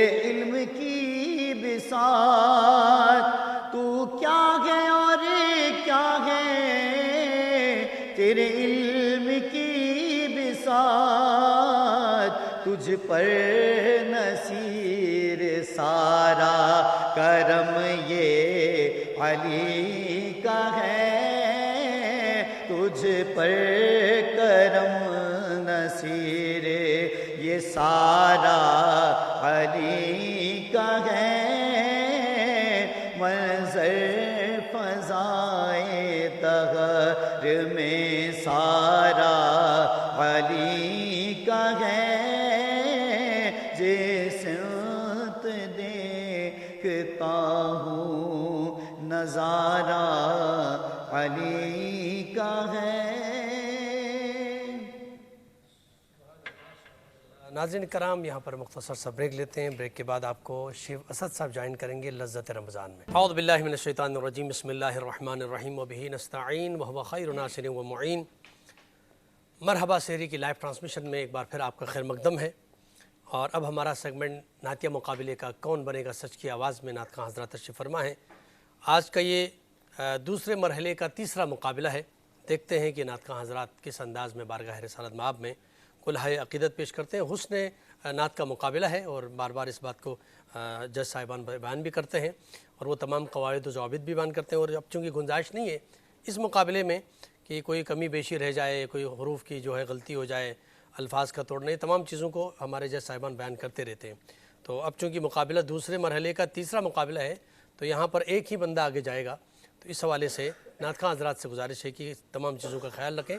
آج کے اس مقابلے میں جو نعت خواں حضرات حصہ لے رہے ہیں، عائشہ حسن انصاری، محمد بختیار، غزالی الزماں، گلریز احمد قادری، یہ چار نعت خواں آج کے مقابلے میں موجود ہیں، اور ہمارے ساتھ جج صاحبان ہر روز کی طرح آج بھی اسی انداز میں انشاءاللہ اپنے فرائض انجام دیں گے۔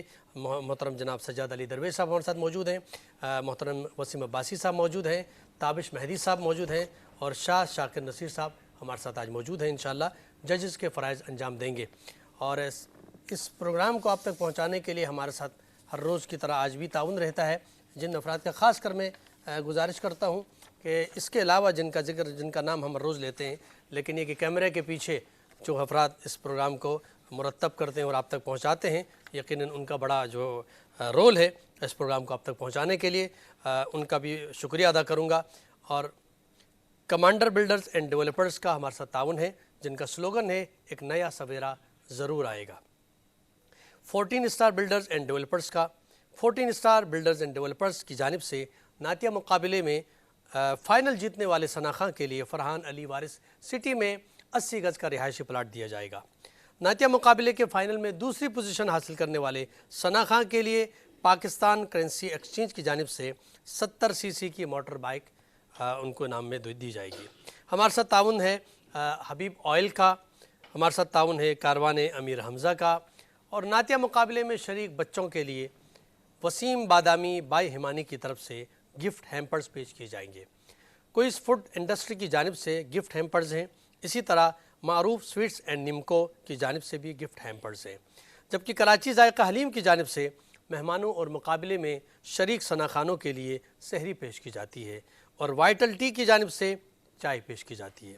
سلسلے مقابلے کا باقاعدہ آغاز کرنا چاہیں گے، اور آج کے مقابلے میں جو نعت خواں حضرات ہمارے ساتھ موجود ہیں، ان میں سب سے پہلے میں گزارش کروں گا عائشہ حسن انصاری سے کہ آپ تشریف لائیں اور بارگاہ رسالت مآب میں گل ہے عقیدت پیش کریں۔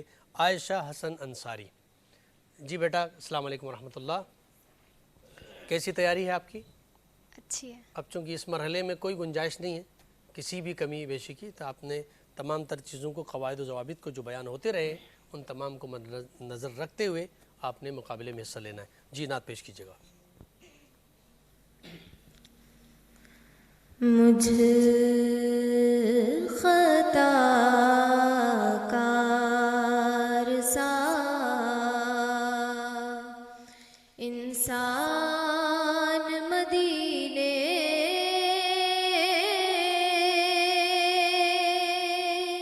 میں رہے،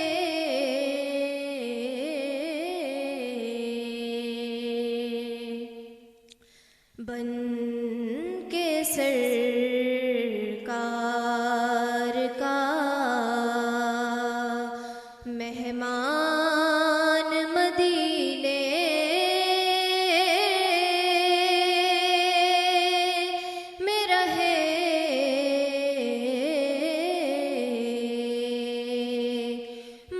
خطا کار سا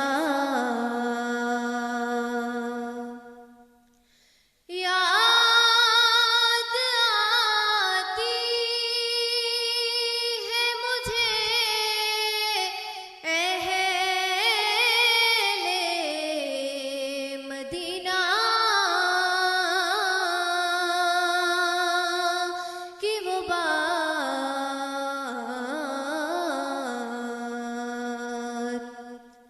یاد آتی ہے مجھے اہل مدینہ کی وہ بات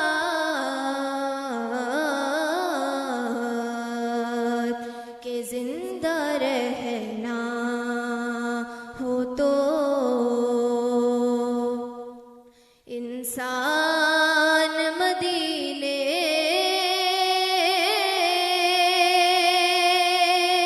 میں رہے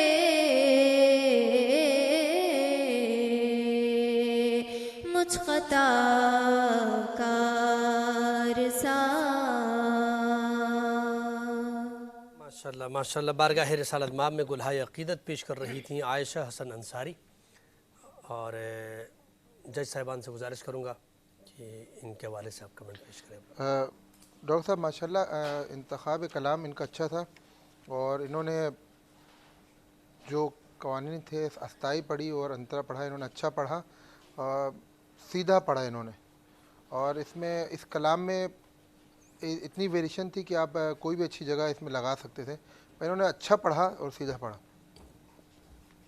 وسیم بھائی، انتخاب کلام بہت اچھا تھا، اور ماشاءاللہ ہماری اس بچی کو اللہ سلامت رکھے، خوب ترقیاں دے۔ انہوں نے بڑے اچھے انداز میں سلیقے سے کرینے سے کلام کو پیش کیا۔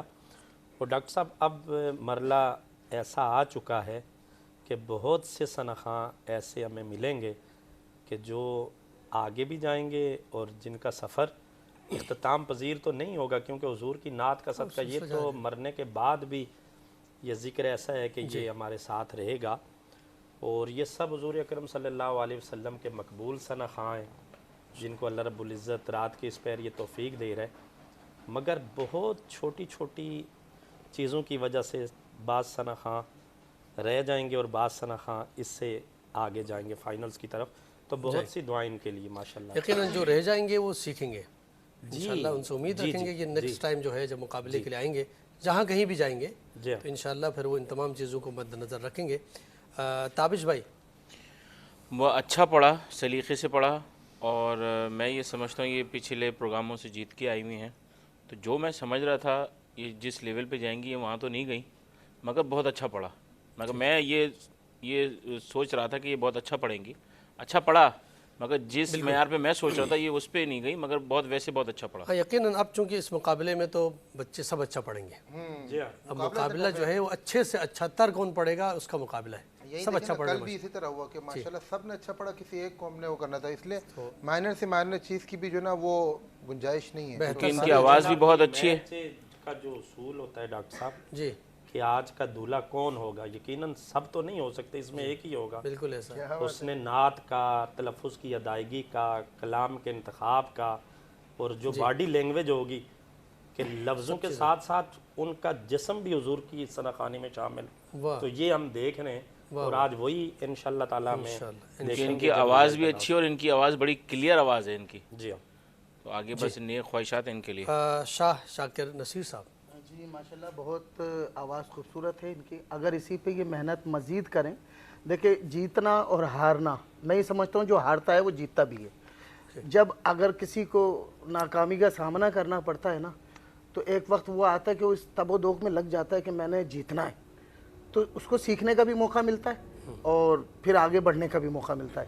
بچی نے بہت خوبصورت انداز میں پڑھا، جتنی محنت کی جس حساب سے پڑھا، اللہ پاک اس کو بہت کامیابی عطا فرمائے، لیکن بس ایک درخواست یہ کہ یہ دل چھوٹا نعت خواں کوئی بھی نہ کرے کہ اگر اس کے نمبر کم ہو گئے، اس نے تلفظ ادا نہیں کیا یا کوئی جگہ نہیں لگائی، نعت کے پڑھنے کے سب جگہ جگہیں ضروری نہیں ہوتا کہ آپ ہر لفظ پہ جگہیں لگائیں، نعت کا مقصد ہے سادگی، ہاں جہاں ضرورت ہے وہاں لگائیں، اور بہت اچھا پڑھا. انشاءاللہ اللہ ان کو کامیابی دے. بہرحال کسی نے تو ایک نے جیتنا ہے. جی بالکل ایسا ہی ہے. ہمارے ساتھ موجود ہیں محمد بختیار. السلام علیکم ورحمۃ اللہ. وعلیکم السلام. بیٹا کیا حال ہیں آپ کے؟ الحمدللہ. کیسی تیاری ہے آج؟ ہاں تیاری تو الحمدللہ اچھی ہے. انشاءاللہ انشاءاللہ. چلیں پیش کیجیے گا نعت. ایک روز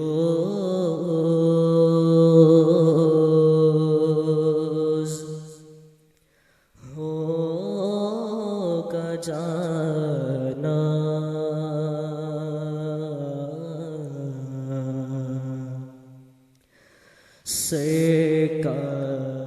سرکار کی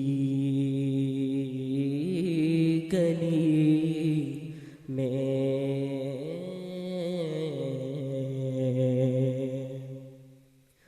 ہوگا کبھی ٹھکانا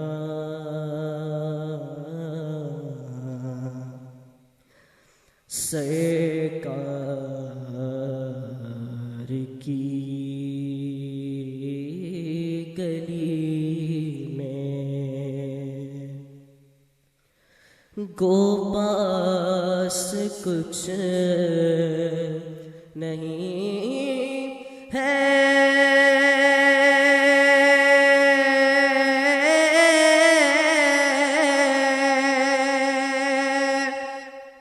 لیکن یہ دیکھ لے گا گو پاس کچھ نہیں ہے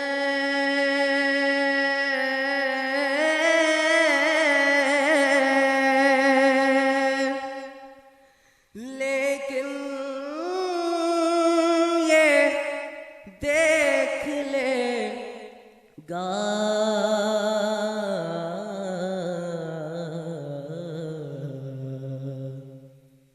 ایک دن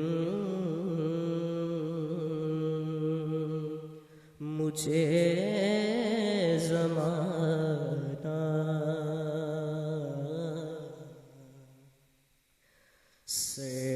سرکار کی گلی میں ہوگا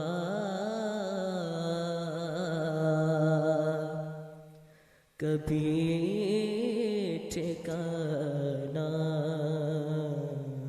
سرکار کی گلی میں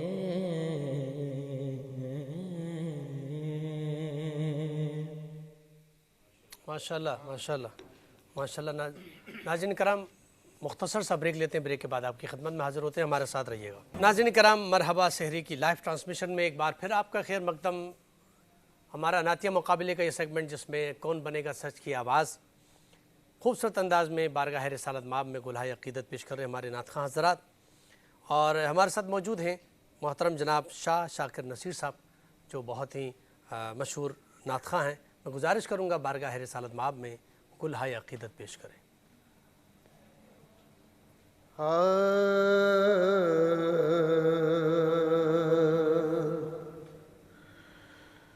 ایسا کوئی محبوب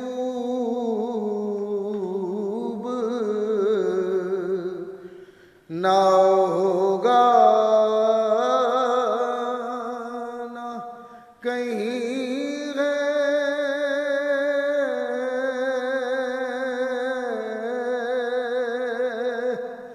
بیٹھا ہے چٹائی پہ مگر عرش نشین ہے.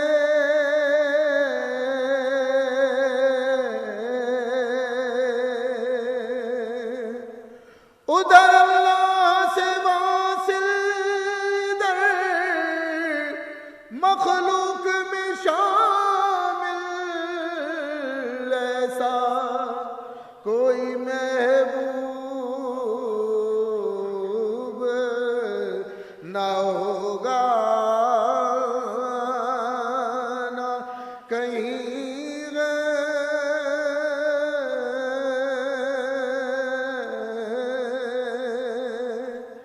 ملتا نہیں کیا کیا دو جہاں کو تیرے در سے ملتا نہیں کیا کیا دو جہاں کو تیرے در ایک لفظ نہیں ہے جو تیرے لب پہ نہیں ہے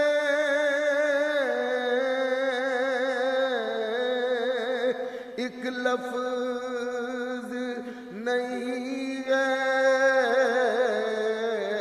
جو تیرے لب نہیں ہے اور اس در کی غلامی کا کس کو ہے حاصل اس در کی غلامی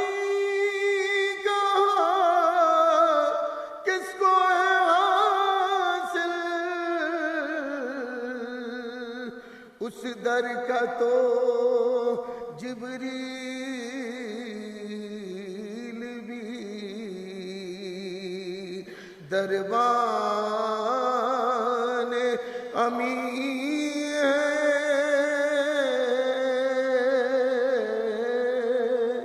ایسا کوئی محبوب نہ ہوگا کہیں ہے. سبحان اللہ سبحان اللہ. ناظرین کرام، لاہور میں اذان فجر کا وقت ہوا چاہتا ہے. ناظرین کرام، مرحبا سحری کی لائیو ٹرانسمیشن میں ایک بار پھر آپ کا خیر مقدم. ہمارا سیگمنٹ نعتیہ مقابلے میں کون بنے گا سچ کی آواز. ہمارے ساتھ موجود ہیں غزالی الزماں. السلام علیکم ورحمۃ اللہ. وعلیکم السلام. کیا حال ہے بیٹا، آپ خیریت سے ہیں؟ کیسی تیاری ہے آج؟ ماشاءاللہ اچھی ہے الحمدللہ. ماشاءاللہ ماشاءاللہ. پیش کیجیے گا. تیری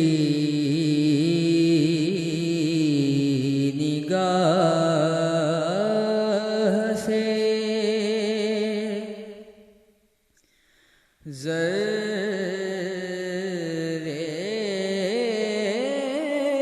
بھی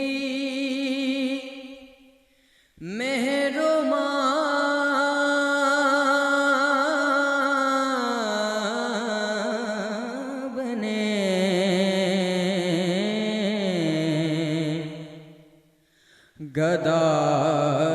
گدائے بے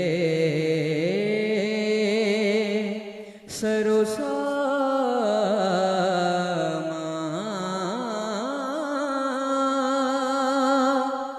جہاں پناہ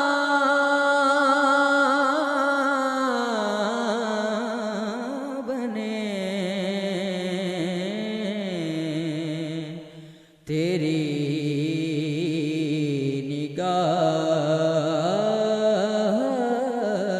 سے جہاں جہاں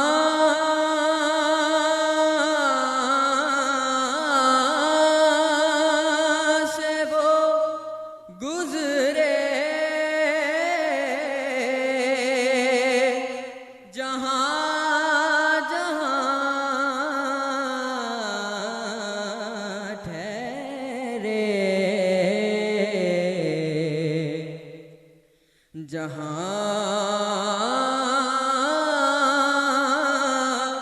جہاں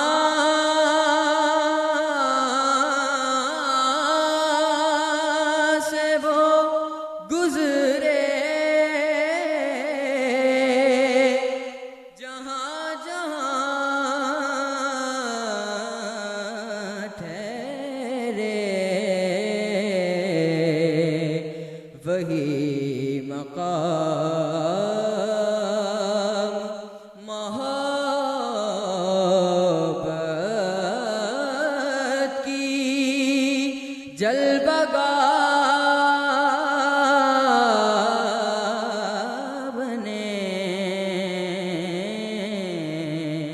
تیری نگاہ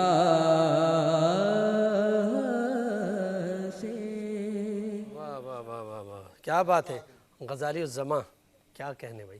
نام ڈاکٹر صاحب نام کا بھی فیض نام کا ہی ان اثر کو لگ رہا ہے. کلام میں ملا ہے. واہ واہ، سبحان اللہ سبحان اللہ. بہت خوبصورت کلام اور بہترین آواز میں بارگاہ رسالت مآب میں گلہائے عقیدت پیش کر رہے تھے. سجاد بھائی کیا فرماتے ہیں؟ ماشاءاللہ ڈاکٹر صاحب انہوں نے واقعی میں بتایا کہ نعت کس طرح پڑھی جاتی ہے، اور اس بچے نے ماشاءاللہ اتنی اچھی انتخاب کلام بھی ان کا اچھا تھا، اور اتنی اچھی طریقے سے احسن انداز سے انہوں نے کہتے ہیں کلام میں سٹارٹ کیا، اور اس میں جو جگہ انہوں نے لگائی ہے وہ اتنی اچھی طریقے سے لگائی ہے. ان کے لیے بہت ساری دعائیں، جب تک یہ جئیں دل جیتے رہیں. ماشاءاللہ ماشاءاللہ ماشاءاللہ. وسیم بھائی آپ انتخاب کلام اور پڑھنے کے انداز پر جتنی داد دی جائے غزالی الزماں کو، میں سمجھتا ہوں کہ کم ہے. اور جس طریقے سے پوری دنیا میں امام غزالی کے چاہنے والے ہیں، ان کے پیروکار موجود ہیں، تو اللہ تعالیٰ نے ان کے نام اسی نسبت سے رکھا ہے، تو اس کا بھی فیض ان کو مل رہا تھا. جس انداز میں یہ پڑھ رہے تھے، جس عقیدت سے، جس سرشاری سے اور جس حضوری سے پڑھ رہے تھے، وہ قابل تعریف ہے. اور بہت سی دعائیں ان کے لیے کہ اللہ تعالیٰ انہیں اچھا، مزید ہم نے محمد بختیار کو بھی سنا ہے اور ان کمنٹس ہم نے بیان جی محمد بختیار صاحب، کیونکہ وہ جب بھی یہ کلام پیش کرتے ہیں تو مجھے وہ اقبال عظیم صاحب کا وہ شعر یاد آ جاتا ہے کہ وہ بھی چونکہ ظاہری بینائی سے محروم تھے. وہ کہتے ہیں بصارت کھو گئی لیکن بصیرت تو سلامت، مدینہ ہم نے دیکھا ہے مگر نادیدہ کیا نادیدہ. بات ہے. تو اللہ تعالیٰ ان کو بھی خوب ترقی عطا فرمائے، عروج عطا فرمائے. جس عقیدت سے انہوں نے بھی کلام پیش کیا، ان کا بھی حسن انتخاب بہت اچھا تھا، بڑے اچھے انداز میں پڑھا. مگر چونکہ ڈاکٹر صاحب اب مقابلہ ایسے دور میں داخل ہو چکا ہے کہ جس میں چھوٹی سی ایک آدھ نمبر سے ہی بچہ آگے جائے گا فائنل کی طرف، تو ان کے لیے بھی بہت سی دعائیں. ان کے حوالے سے محمد بختیار ماشاءاللہ انتخاب کلام ان کا بہت اچھا تھا، اور یہ پڑھتے بھی بہت اچھا ہیں.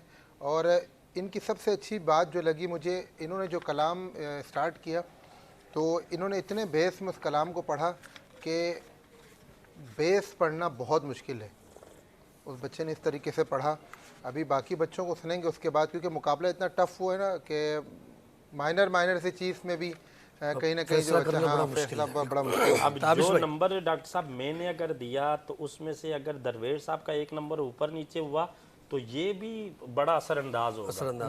تابش بھائی کے نمبر، ہمارے شاہ شاکر نصیر صاحب کے نمبر، تو ایک ایک نمبر سے آج بچے آگے پیچھے ہو. جی جی جی جی تابش بھائی، میرا خیال ہے جو بختیار نے ماحول بنایا نا بہترین انداز میں، اس کا فائدہ آ کے اٹھایا ہے غزالی نے. اور جیسے ہی غزالی نے شروع کیا، مجھے آج خاکی صاحب بڑے یاد آئے. جو اس کی آواز کی بیس تھی، جو کھن کھرا جو خاکی صاحب کا تھا، جیسے ہی اس نے شروع کیا میں ایک دم سے ذہن میں خاکی صاحب آ گئے. اور بہت اچھے انداز میں اس نے پڑھا ماشاءاللہ. اللہ تعالیٰ اس کو اور ترقی عطا کرے. آمین آمین. جمال صاحب نے جو ابھی پڑھ کے گئے بہت خوبصورت انداز میں، اور میں یہ سمجھتا ہوں کہ لگتا ہے کہ کسی سے تربیت لے رہے ہیں. اور سب سے اچھی بات یہ تھی کہ ان کی جو پروننشن تھی نا بہت خوبصورت تھی، اور بڑے خوبصورت انداز میں پڑھا تھا. میں سمجھتا ہوں کہ اگر اسی طرح یہ سلسلے کو جاری رکھیں گے تو انشاءاللہ ایک بڑا نام کمائیں گے. اور بختیار صاحب کے حوالے سے بھی، بختیار صاحب بھی ظاہر ہے، میں ہمارے سینئر حضرات نے اتنی خوبصورت بات کی ہے، ان کے لیے بھی یہی کہوں گا کہ اللہ پاک ان کو بھی عزت و عطا فرمائے. بہت خوبصورت پڑھنے والے، اچھے پڑھنے والے، اور اللہ پاک ہمیشہ ایسے ثناخواں جو محنت کرتے ہیں، لگن سے محنت کرتے ہیں، تو ظاہر ہے ایک وقت ایسا آتا ہے دور کے ساتھ چینج ہوتا رہتا ہے. آج عباسی صاحب یہاں بیٹھے ہیں، ایک دن وہ بھی یہاں بیٹھے ہوئے ہوں گے. یہ سلسلہ چلتا رہے گا، جاری و ساری رہے گا، لیکن ایک نمبر دو نمبر سے آگے پیچھے تو ہونا ہوتا ہے کیونکہ یہ مقابلہ ہے. بالکل بالکل. یہ دوسرے مرحلے کا آج تیسرا مقابلہ ہے، اور ہمارے ساتھ موجود ہیں گلریز احمد قادری صاحب. السلام علیکم ورحمۃ اللہ. وعلیکم السلام. کیسی تیاری ہے؟ ماشاءاللہ آپ نے سنا اس سے پہلے 3 نعت خواں حضرات نے بارگاہ رسالت میں عقیدت پیش کیا ہے، اور اب یقیناً آپ کا نمبر ہے اور آپ نے ان سے اوپر جانا ہے. ٹھیک ہے نا؟ تو پھر ظاہر مقابلے میں اول پوزیشن آئے گی. تو آپ استاد سے سیکھتے ہیں یا پھر خود تیاری کرتے ہیں؟ کچھ استاد سے سیکھتے ہیں. میں تھوڑا قریب لے جائیں. استاد سے سیکھتے ہیں. استاد سے سیکھ کے ماشاءاللہ. جی پیش کریں.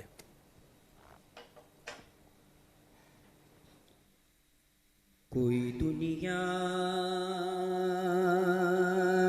عطا میں نہیں ہمتا تیرا،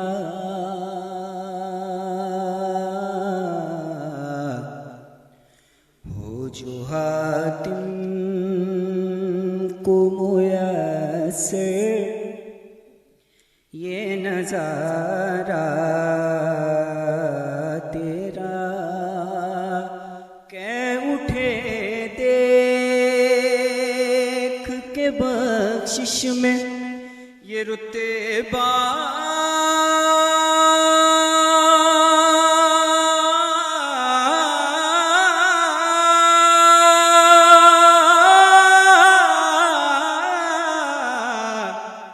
تیرا واغہ کیا جو تو کرم ہے، شغبت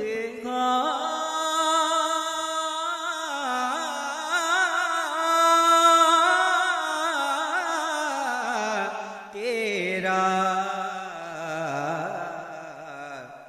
نہیں سنتا ہی نہیں مانگنے والا تیرا،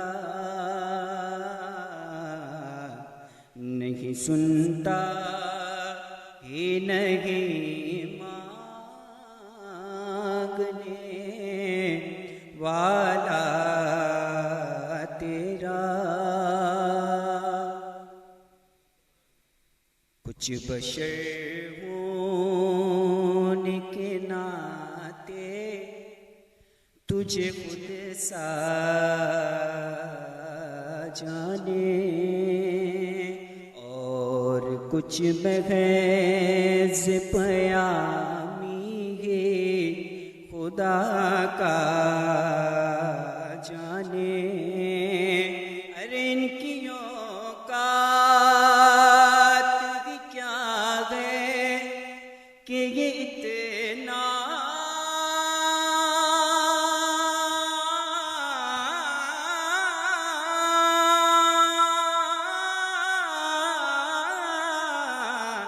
جانے، فرش والے تیری شوکت کا علو کیا جانے، خسروا عرش پہ اڑتا ہے پھریرا تیرا۔ ماشاءاللہ گلریز احمد قادری صاحب گلہائے عقیدت پیش کر رہے تھے، ماشاءاللہ ایک سے بڑھ کے ایک کلام پیش کر رہے ہیں اور خوبصورت آواز میں، اور ماشاءاللہ سے اب یہ تو جج صاحبان کے لیے مشکلات پیدا کر رہے، اب یہ آپ ہی فیصلہ کریں گے کہ کہاں کس منزل پر کس کو کہاں لے کے جانا ہے۔ سجاد بھائی آپ سے گزارش کروں گا۔ ڈاکٹر صاحب انہوں نے ماشاءاللہ کلام کا انتخاب بھی بہت اچھا کیا اور بہت اچھا پڑھا۔ وہیں والی بات ہی ابھی جو مقابلے چل رہے ہیں اس میں شروع میں بتا رہے تھے کہ آپ نے کوئی ایسی غلطی نہیں کرنی ہے، ریپیٹیشن نہیں کرنی ہے، ایک استائی پڑھنی ہے، ایک انترا پڑھنا ہے۔ اس بچے نے بہت اچھا پڑھا اور انہوں نے 2 انترے پڑھے، اچھا، حالانکہ ان کو ایک استائی ایک انترا پڑھنا چاہیے تھا۔ پڑھا انہوں نے بہت اچھا۔ اب سمجھ نہیں آ رہی ہے کہ فیصلہ کس کے حق میں دیں، جی بالکل، مجھے تو ایسا لگ رہا ہے، باقی جج ابھی۔ جی ڈاکٹر صاحب میرے لیے آج کا مقابلہ بڑا آسان ہے، اور میں سمجھتا ہوں کہ ہم ہر روز یہ تلقین کرتے رہے، نصیحت کرتے رہے، انتخاب کلام لفظوں کو توڑنا نہیں ہے، اپنی ٹائم لیمٹ میں رہنا ہے، اور نامور شاعر کا کلام پیش کرنا ہے۔ دیکھیں ان کا کلام جو انہوں نے پڑھا بہت اچھا تھا، امام احمد رضا خان بریلوی رحمۃ اللہ علیہ کا کلام پڑھا ہے، مگر تضمین اس کلام میں چراغ گولڑا پیر نصیر الدین نصیر گولڑوی صاحب کی ہے۔ اچھا، جیسے اعلیٰ حضرت نے لکھا واہ کیا جود و کرم ہے شاہ بطحا تیرا، انہوں نے تضمین کے ساتھ پڑھا۔ مقابلے میں تضمین والے کلام میں سمجھتا ہوں نہیں پڑھنے چاہیے، ٹھیک ہے، جس شاعر کا لکھا ہوا وہ کلام وہ پڑھیں۔ محفلوں میں تضمین والے کلام چلتے ہیں، تو میں سمجھتا ہوں کہ ان کو تھوڑا سا اس چیز کا خیال رکھنا چاہیے تھا. اور آج کا جو مقابلہ ہوا ہے، ایک سے بڑھ کر ایک نے کارکردگی کا مظاہرہ کیا ہے، حضور کی محبت سے سرشار ہو کر ڈوب کر عقیدتیں پیش کی ہیں. مگر وہی بات آ جاتی ہے کہ انتخاب کلام، تلفظ کی ادائیگی، کس عقیدت کس محبت سے کتنا ڈوب کر پڑا. گنبد خضرا کے مکین کا یقیناً سب نے تصور لے کر یہ عقیدتیں پیش کی ہیں، مگر اس میں سب سے زیادہ ہمیں کس نے متاثر کیا، یہ فیصلہ چند لمحات میں انشاءاللہ آپ کو پتہ دیں. تابش بھائی دیکھیے مجھے خوشی یہ ہے کہ اس پروگرام کا جو فائنل ہوگا وہ بہت اچھا ہوگا انشاءاللہ. اور جہاں تک ان کے پڑھنے کی بات ہے، پڑھا انہوں نے بہت اچھا. جو غلطیاں تھیں جود و کرم کو انہوں نے توڑ توڑ کے پڑھا، 2 حصوں میں پڑھا. پھر جب آپ کو یہ کہا گیا ہے کہ ہم پہلے دن سے یہ بات مسلسل بتا رہے ہیں کہ ایک استائی ایک انترا، تو یہاں انہوں نے 2 انترے پڑھے. یہ بات ہم پہلے دن سے بتا رہے ہیں کہ آگے مقابلوں میں جا کے ہر چیز کے نمبر کٹیں گے. تو باقی اب آپ اللہ تعالیٰ ان کو اور بالکل صحیح کہا. اور بہتر یہی ہوتا ہے کہ تضمین کا جو کلام پڑھا جائے، ظاہر بزرگوں کے کلام تو سبھی اچھے ہیں، لیکن تضمین کا کلام مقابلے میں شامل نہیں کیا جاتا. بہتر یہ ہے کہ ایک استائی ایک انترا، اس میں دونوں میں پتہ چل جاتا ہے کتنا ہے معاملات. لیکن اچھی کوشش تھی، کلام بہت اچھا تھا، اعلیٰ حضرت کا کلام ہے. اور باقی مقابلے میں جیتنا یا ہارنا یہ سب اللہ کی طرف سے ہوتا ہے. اور انسان جو کوشش کرتا ہے کہ مقابلے کے اندر کبھی بھی نعت کو تم برا کہہ نہیں سکتے نا، یا مقصد اس کے لوازمات کو برا نہیں کہہ سکتے، سر کو برا نہیں کہہ سکتے. لیکن اس میں یہ بہت ضروری ہے کہ جو تلفظ، جو ادائیگی، جج حضرات اور بھی بیٹھے ہوئے ہیں، تو خوبصورت ادائیگی کرنا، تلفظ سے پڑھنا، تو میں یہ سمجھتا ہوں یہ بہت اہم ہوتا ہے. دنیاوی مقابلے ہوتے ہیں، ان میں ہار جیت کا تصور ہوتا ہے. جی ہاں. میں سمجھتا ہوں کہ حضور کی نعت میں، اللہ رب العزت کی حمد میں، اہل بیت کی شان میں جو اشعار پیش کی جائیں، یہ تو عروج کا سفر ہے. جی بلندی ہے. جس طرح ہمارے نبی حضرت محمد صلی اللہ علیہ وسلم کے لیے فرمایا کہ وَرَفَعْنَا لَكَ ذِكْرَكَ، ان کا ذکر کر کے بھی ہم بلندیاں حاصل کرتے ہیں. مگر یہ مقابلہ نعت کا نہیں ہے، اس نے نعت کا ہے. اس نے کتنی مٹھاس پیدا کی، آپ نے کتنے اچھے سلیقے سے، قرینے سے آپ نے پڑھا، وہ چیزیں ہم جج کرنے کے لیے یہ بیٹھے. بے شک. میں چاہوں گا یہ مائک ان کو دیا جائے. بیٹا آپ مائک پکڑ لیں. یقیناً آج اس دوسرے مرحلے کا تیسرا مقابلہ تھا، اور آپ لوگوں نے ماشاءاللہ بہت خوبصورت انداز میں بارگاہ رسالت مآب میں گلہائے عقیدت پیش کیا ہے. عائشہ حسن انصاری، میں آپ سے گزارش کروں گا کہ تھوڑی دیر کے لیے آپ جج بن کے فیصلہ دے دیں کہ آج کس کو آپ پہلی پوزیشن دینا چاہیں گے. غزالی کو. کس کو؟ غزالی الزما کو آپ نے پہلی پوزیشن دی ہے. جی محمد بختیار صاحب، آپ آج کے جج کے فرائض انجام دے رہے ہیں، کس کو آپ پہلی پوزیشن دینا چاہتے ہیں؟ ویسے تو آج کا مقابلہ جو تھا وہ کافی، جیسے ججز بھی بار بار کہہ رہے ہیں کہ ٹف تھا، اور اگر آج میرا گلا بھی کافی متاثر تھا. اگر میرا گلا متاثر نہ ہوتا تو میں اپنے آپ کو کنسیڈر کرتا، لیکن ابھی فی الحال غزالی. کیا کہنے بھائی، کیا کہنے.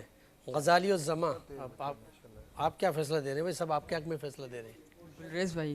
گلریز بھائی کو دے رہے ہیں آپ. کیا بات ہے یار، واہ. تو گلریز بھائی کیا فیصلہ دے رہے ہیں؟ ایسا تو نہیں کہ آپ کے ساتھ بالکل کھڑے ہیں جڑ کے، تو آپ اس وجہ سے کہہ رہے ہیں. آپ کیا کہتے ہیں؟ ماشاءاللہ مجھ سے بیٹر ماشاءاللہ، چونکہ پڑھنے والا خود جانتا بھی ہے کہ کس نے انکساری بھی ہے. بہت اچھی بات ہے، انکساری اور عاجزی بھی سب میں ہے ماشاءاللہ. ہر کوئی یہ کہتا ہے کہ انہوں نے مجھ سے اچھا پڑھا ہے.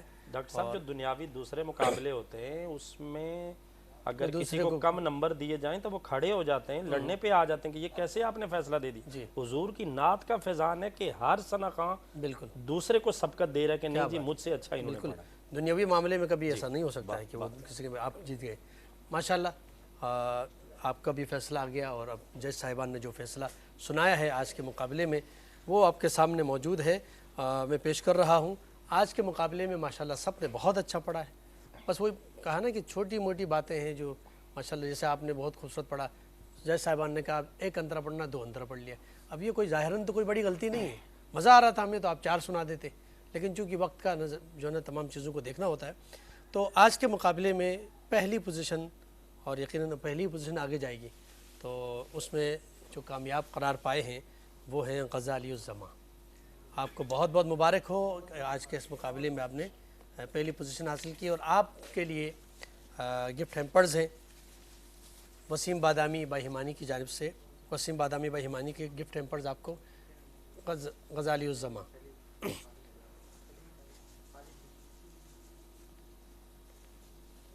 اور کوئز فوڈ انڈسٹری کی جانب سے آپ کے لیے گفٹ ہیمپرز ہیں۔ معروف سویٹس اینڈ نمکو کی جانب سے گفٹ ہیمپرز ہیں۔ ٹھیک، جزاک اللہ، آپ لوگوں کو سب کو بہت بہت مبارک۔ اس رمضان کے اس لمحات میں آپ نے گلہائے عقیدت پیش کیا ثنا کی، جیسے وسیم بھائی نے بیان فرمایا کہ یہاں کوئی بھی ہارتا نہیں، اس لیے کہ خاتم المرسلین کی جو آپ نے ثنا کی ہے تو یقیناً سب بلندی کی طرف ہے، اور یہ سعادت ہے، یہ شرافت ہے، یہ بہت بزرگی ہے۔ اللہ تعالیٰ آپ سب کو کامیاب کرے انشاءاللہ آگے زندگی کے ہر مرحلے میں۔ جی، ہم یہاں پر مختصر سا بریک لیتے ہیں، اور بریک کے بعد آپ کی خدمت میں حاضر ہوتے ہیں، ہمارے ساتھ رہیے گا۔ ناظرین کرام، مرحبا سحری کی لائیو ٹرانسمیشن میں ایک بار پھر آپ کا خیر مقدم۔ نعتیہ مقابلے کا جو سلسلہ تھا وہ اختتام پذیر ہوا آج کا مقابلہ، اور غزالی الزماں آج کے اس مقابلے میں پہلی پوزیشن حاصل کر سکے، اور وہ اگلے مقابلے کے لیے منتخب ہو گئے۔ اور میں اس وقت گزارش کروں گا کہ ایک بہت بہترین سما بن گیا ہے، ماشاءاللہ بچوں نے بہت خوبصورت نعتیں پیش کی ہیں، تو میں چاہوں گا کہ جج صاحبان میں سے بھی محترم تابش مہدی صاحب سے گزارش کروں گا کہ آپ بارگاہ رسالت مآب میں گلہائے عقیدت پیش کریں۔ یا رحمت للعالمین،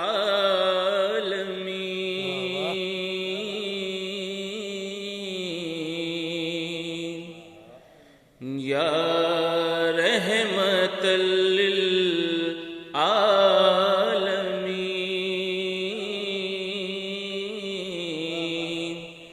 الہام جامع ہے تیرا، قرآن امامہ ہے تیرا، منبر تیرا عرش بری، یا رحمت للعالمین،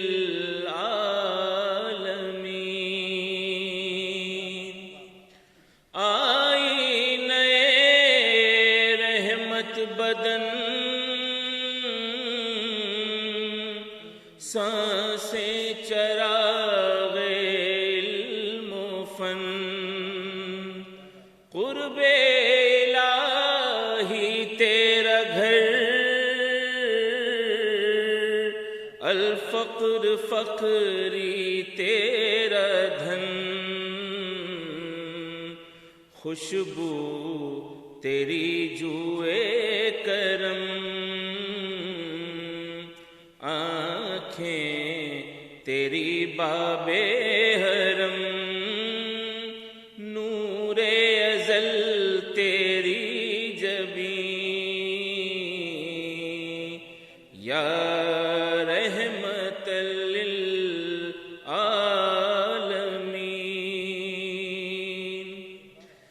تیری خاموشی بھی اذان،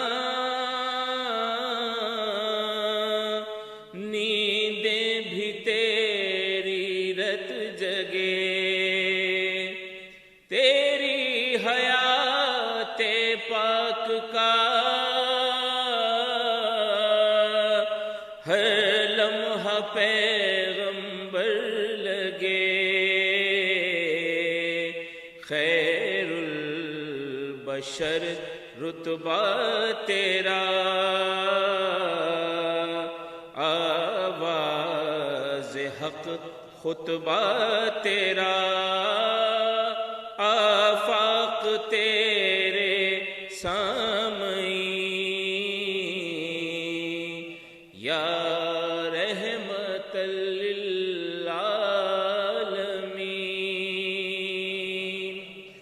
قبضہ تیری پرچھائی کا، بینائی پر ادراک